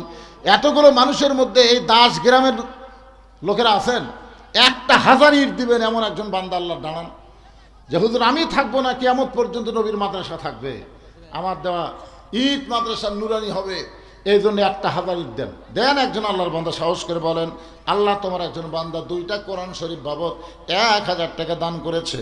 আল্লাহ দানকে কবুল করেন, আল্লাহ নেক নিয়ত নেক আশা পূরা করেন, আল্লাহুম্মা আমিন। যেই বাপ মা কবরে গেছে, বাপ মার কবরকে এই কোরআন দানের কারণে আল্লাহ জান্নাতের টুকরা বানায় দেন। জোরে বলে আমিন। এই ছেলেরা, তোমরা যে টাকা আদায় করতে চাই, টাকা সব টেজত নিয়ে আসো। হ্যাঁ, আজকে দেখা হবে মেয়েরা বেশি দেয় না পুরুষেরা বেশি দেয়। গামছার টাকা দেখা হবে ইনশাল্লাহ। দাও, এটা ধরা লাগবে রে, এমন হয়ে টেস্ট করছে। এটা একজন এসে বসেন তো। আল্লাহ তোমার একজন বান্দা কোরআন শরীফ বাবদ 500 টাকা দান করেছে। আল্লাহ আল্লাহ তার বাপ মা বঞ্জন যদি কবরে যায়, এই দানের ওসিলায় বাপ মার কবরকে জান্নাতের টুকরা বানায় দেন। ধরে গণ আমিন। টাকা পকেটে থাকার পরও একটা কোরআন শরীফ দান করার পারতেছেন না, কি ভাগ্য! যে কোনো মুহূর্তে মৃত্যু হবে বাজান, যে কোনো মুহূর্তে। আজকের দান আপনার জীবনের শেষ দান হতে পারে। পকেটে টাকা আছে, দিচ্ছেন না কেন? দেন। একটা কোরআন শরীফ দেন। আমি একটা কোরআন শরীফ চাইছি। মেম্বার পদপ্রার্থী শামসুর রহমান 1000 টাকা দান করেছে, আল্লাহ দান কবুল করেন। আরেকজন আল্লাহর বান্দা কোরআন শরীফ বাবদ 500 টাকা দান করছে, আল্লাহ দানকে কবুল করেন। আমার মা বোনেরা আছেন, মা বাপ মার জন্য একটা কোরআন বাবদ 500 টাকা পাঠায় দেবেন, দোয়া করে দিব আল্লাহ বাপ মার কবরকে যেন জান্নাতের টুকরা বানায় দেয়। আমিনো আমিনো আল্লাহ আমিনো। দানকারীর জন্য তুমি জান্নাত। ধান দেন, যে ধান আবাদ করতেছেন, আলু আবাদ করতেছেন, দেন, সবাই দান করেন। আর সদাকাতু তারুদ্দুল বালা, দান সদকা করলে আল্লাহ বালা মুসিবত দূর করে দেয়। কত বালা আছে, আসমানি বালা, জমিনের বালা, অসুখ বিসুখ ব্যারাম বেদিজি। রহমান কি অনেক টাকা দিছে, এখন এই টাকা দিছে। আর আমাকে গ্রামের মা বোনেরা 20,100 টাকা দান করছে আগেই। গ্রামের মা বোনেরা 20,100 টাকা লগদে আগেই দান করছে। তাহলে এই গ্রামের মা বোনেরাই তো ভালো রে বাবা। ও আর শোনেনি, আগেই দান করছে। কবে দান করছে মা বোনেরা, কবে দান করছে? বিশদবারই, মানে গতকালই দান আদায় করছে। দেখছেন আমার মায়েরা 20,100 টাকা নগদে দান করছে। এ ডিম বেচা, মুরগি বেচা পোষা মা বোনদের জন্য প্রাণ করে। এই যে হাতের মধ্যে আবার 1 মুঠ দিয়ে পাঠাচ্ছে, আর মায়েরা দান করছে। আল্লাহ মায়েদের দান কবুল করে। আব্দুল লতিফ আলহাজ, আলহাজ আব্দুল লতিফ 1000 টাকা এবং 5 বস্তা সিমেন্ট ধরে বলেন মারহাবা। ইনশাল্লাহ নুরানি হবে, ইনশাল্লাহ নুরানি ঘর হয়ে যাবে।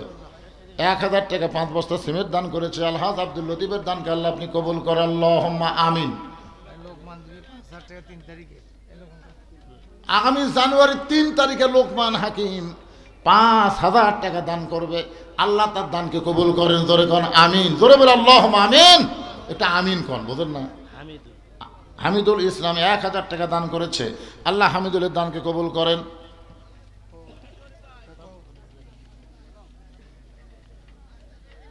সব জায়গাতেই দিচ্ছেন এইভাবে। সেই চেয়ারম্যান যখন হয়নি, চেয়ারম্যান হওয়ার 5 বছর আগে থেকে যে কটা মাহফিলে মেলাকাত করছি সবগুলোতে আল্লাহ কি বরকত দিছে। আল্লাহ আজকেও জিয়া সাহেব আপনাদের মাহফিলের সম্মানিত সভাপতি ইউনিয়নের চেয়ারম্যান 5,000 টাকা নগদে দান করেছে, আল্লাহ তার দানকে কবুল করেন। জোরে বলে আমিন। তুইজ্জু মান তাশা ওয়া তুযিল্লু মান তাশা বিয়াদিকাল খায়র ইন্নাকা আলা কুল্লি শাইইন কাদির। আল্লাহ যেমন সম্মান দিয়েছে আগামীতেও তেমন সম্মান তাকে দান করুক, এবং জান্নাতে এমন সম্মান আল্লাহ তাকে দিয়ে দেখ। জোরে কোন আমিন, জোরে বলিন আল্লাহুম্মা আমিন। হলো একজন রাখাল, আজকে সামনে কাতারে আসার কারণ হলো দেখার জন্য আইছি। সামনে কাতারে দেখার জন্য আইছি, কারণ পেছন দিক থেকে দেখা যায় না, এজন্য সামনে কাতারে আইছি দেখার জন্য। প্রাণ ভরে দেখব। ওসমান গনি বলে ভাইজান আমিও তো দেখার জন্য সামনে কাতারে আসি। আজ কয়েক বছর হয়ে গেল সামনে কাতারে নামাজ পড়তেছি, এখন পর্যন্ত আমার দেখার ভাগ্য হলো না। ওসমান গনি যারা দেখতে আসে তিনি হলেন নামাজের মালিক আল্লাহ, আর রাখাল যারা দেখতে চাই তিনি হলেন আল্লাহওয়ালা ওমর। দুইজনের দেখা দুই রকম। রাখাল দেখতে চাই হযরত উমরকে, আর ওসমান গনি দেখতে চাই নামাজের মালিক আল্লাহকে। আপনারা বলেন তো নামাজের ভিতরে কি আল্লাহকে দেখা যায়? কথা কয় না, দেখা যায়, আমরা পাই না। দেখা যদি না যাবে তাহলে আল্লাহ রাসূল কেন বললেন আসসালাতু মিরাজুল মুমিনিন, নামাজ হচ্ছে মুমিনদের মেরাজ। বুখারী শরীফের প্রথম হাদিসে রাসূল বলেছেন আন তা'বুদুল্লাহ কান্নাকা তারাহু ফাইন লাম তাকুন তারাহু ফাইন্নাহু ইয়ারাকা। নামাজের মতো নামাজের মসজিদে ঢুকতে পারো, নামাজের মালিক আল্লাহকে দেখতে পাবে। আল্লাহ যদি দেখা সম্ভব না হয়, আল্লাহ তোমাকে দেখতেছে, এই বিশ্বাস তোমার কলিজার ভিতরে চলে আসবে। আমরা যখন মসজিদের মধ্যে ঢুকি আল্লাহ আমাকে দেখবার পাই, কথা কয় না। আল্লাহ যদি দেখবার পায়, এই বিশ্বাস যদি আপনাকে থাকে, আপনি বলেন তো ডক্টর ইউনূস যদি আপনাকে দেখবার চায়, ডক্টর ইউনূস বর্তমান কেয়ারটেকার প্রধান, উনি যদি বলে আমি দাসগ্রামের অমুকের সাথে দেখা করব, তাহলে উনি কি যেমন তেমন কাপড় পরা যাবে না ভালো পরা যাবে? আরে প্রধান উপদেষ্টা আমার সাথে দেখা করবি রে, যতগুলো কাপড়ের মধ্যে সবচাইতে ভালো যেটা সেটা পরে ভদ্রভাবে তার কাছে গিয়ে খাড়া হবে। তোর কার কথা ঠিক কিনা? আর আপনার যখন মসজিদে যান আপনারা ভালো কাপড় পরেন, আমার এক চাচা ছিল গ্রাম সম্পর্কে, 4 হাতা গামছা গাউত দিয়ে জোহর নামাজ পড়বে আসতেছে। আমি বললাম চাচা এই গামছা গাউত দিয়ে খালি এইটুকুই কইছি। আমার চাচা রাগ করে কয় এই জন্যই তো সরকার তরফ দেওয়া পারে না, এই জন্যই। আমি কিন্তু কিছুই কইনি, খালি বলছি গামছা। কে তুই ফতুয়া দে, গামছা গাউত দিয়ে নামাজ হবে না, দে ফতুয়া দে। আমি বললাম চাচা এত গরম হোসেন, আমি শুধু বলছি গামছা, তাতে আপনি এত গরম, তো তোর বাজে কোন জায়গা? আমি বললাম চাচা এই গামছা গাউত দিয়ে আপনি বিয়ের বাড়ি যাওয়ার পারবেন? আমার চাচা বল তুই কি মনে করছেন ফকির, এই বছরই 5টা পাঞ্জাবি বানাচ্ছে, এই বছরই বিয়ের বাড়িতে গামছা গাউত দিয়ে যাবো কেন? আচ্ছা চাচা জামাইয়ের বাড়ি, আরে পাগল হয়েছে, জামাইয়ের দাম নাই, জামাইয়ের বাড়িতে কেউ গামছা গাউত দিয়ে যায়? চিন্তা করে দেখেন, বিয়ের বাড়িতে পারবে না, জামাইয়ের বাড়িতে পারবে না, কিন্তু আল্লাহর ঘরত আসতেছে। ওই বিশ্বাসই করে না যে আল্লাহর সামনে দাঁড়াচ্ছে, আল্লাহ পাক তাকে দেখতেছে, এ বিশ্বাসই নেই। নামাজ হবে? হবে কন আনতা আবুদুল্লাহ কাআন্নাকা তারাহু ফাইল্লাম তাকুন তারাহু ফাইন্নাহু ইয়ারাকা। আপনি দেখতে পারেন, না পারলে কি হবে? আল্লাহ পাক আপনাকে দেখতে পাবে। ওসমান করে বলে ভাইজান কয়েক বছর হলে সামনে কাতার নামাজ পড়ি, এখন পর্যন্ত দেখতে পাই না। রাখাল বলতে যে তোমার চোখ খারাপ, এত বছর হলে দেখতে পাও না, আজকে আমার হাত ধরতো, দেখি তুমি আমার হাত ধরতো, আমি নিজেও দেখবো এবং তোমাকেও দেখায় দেব। সুবহানাল্লাহ কবেন না? রাখাল কাক বলতেছে? কাক বলতেছে? ওসমানকে বলতেছে তুমি আমার হাত ধরো, আমি নিজেও দেখবো, তোমাকেও দেখায় দেব। এমন সময় আল্লাহর কোরআন ওসমানের সামনে এসে বলতেছে ইয়া আইয়ুহাল্লাযীনা আমানুত্তাকুল্লাহা ওয়া কুনু মা'আস সাদিকিন। এই আয়াতের মধ্যে দিয়ে আল্লাহ কি বলতেছে? তোমরা সত্যবাদী সদিকিনদের সাথী হও।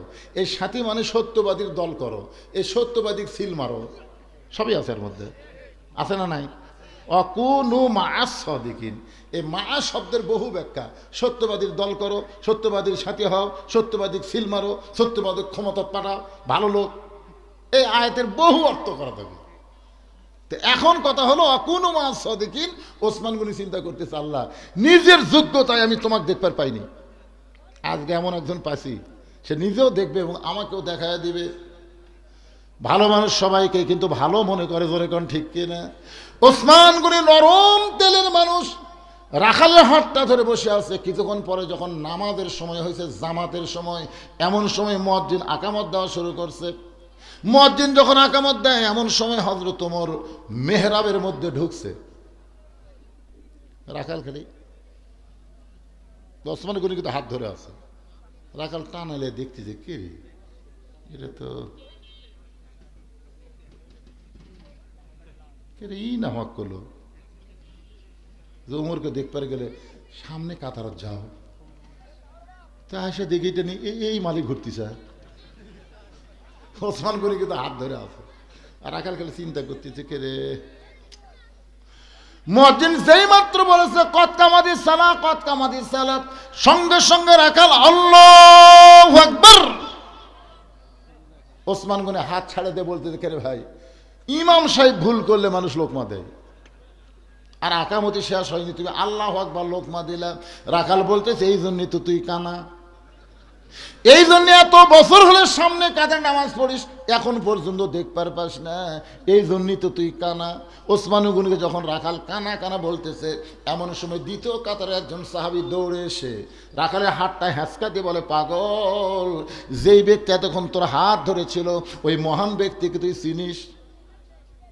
এই মহান ব্যক্তির তুই চিনিস না পাগল? রাখাল বলতেছে বারান্দার নামাজ পড়ি, ভিতরের কাউকে আমি চিনি না।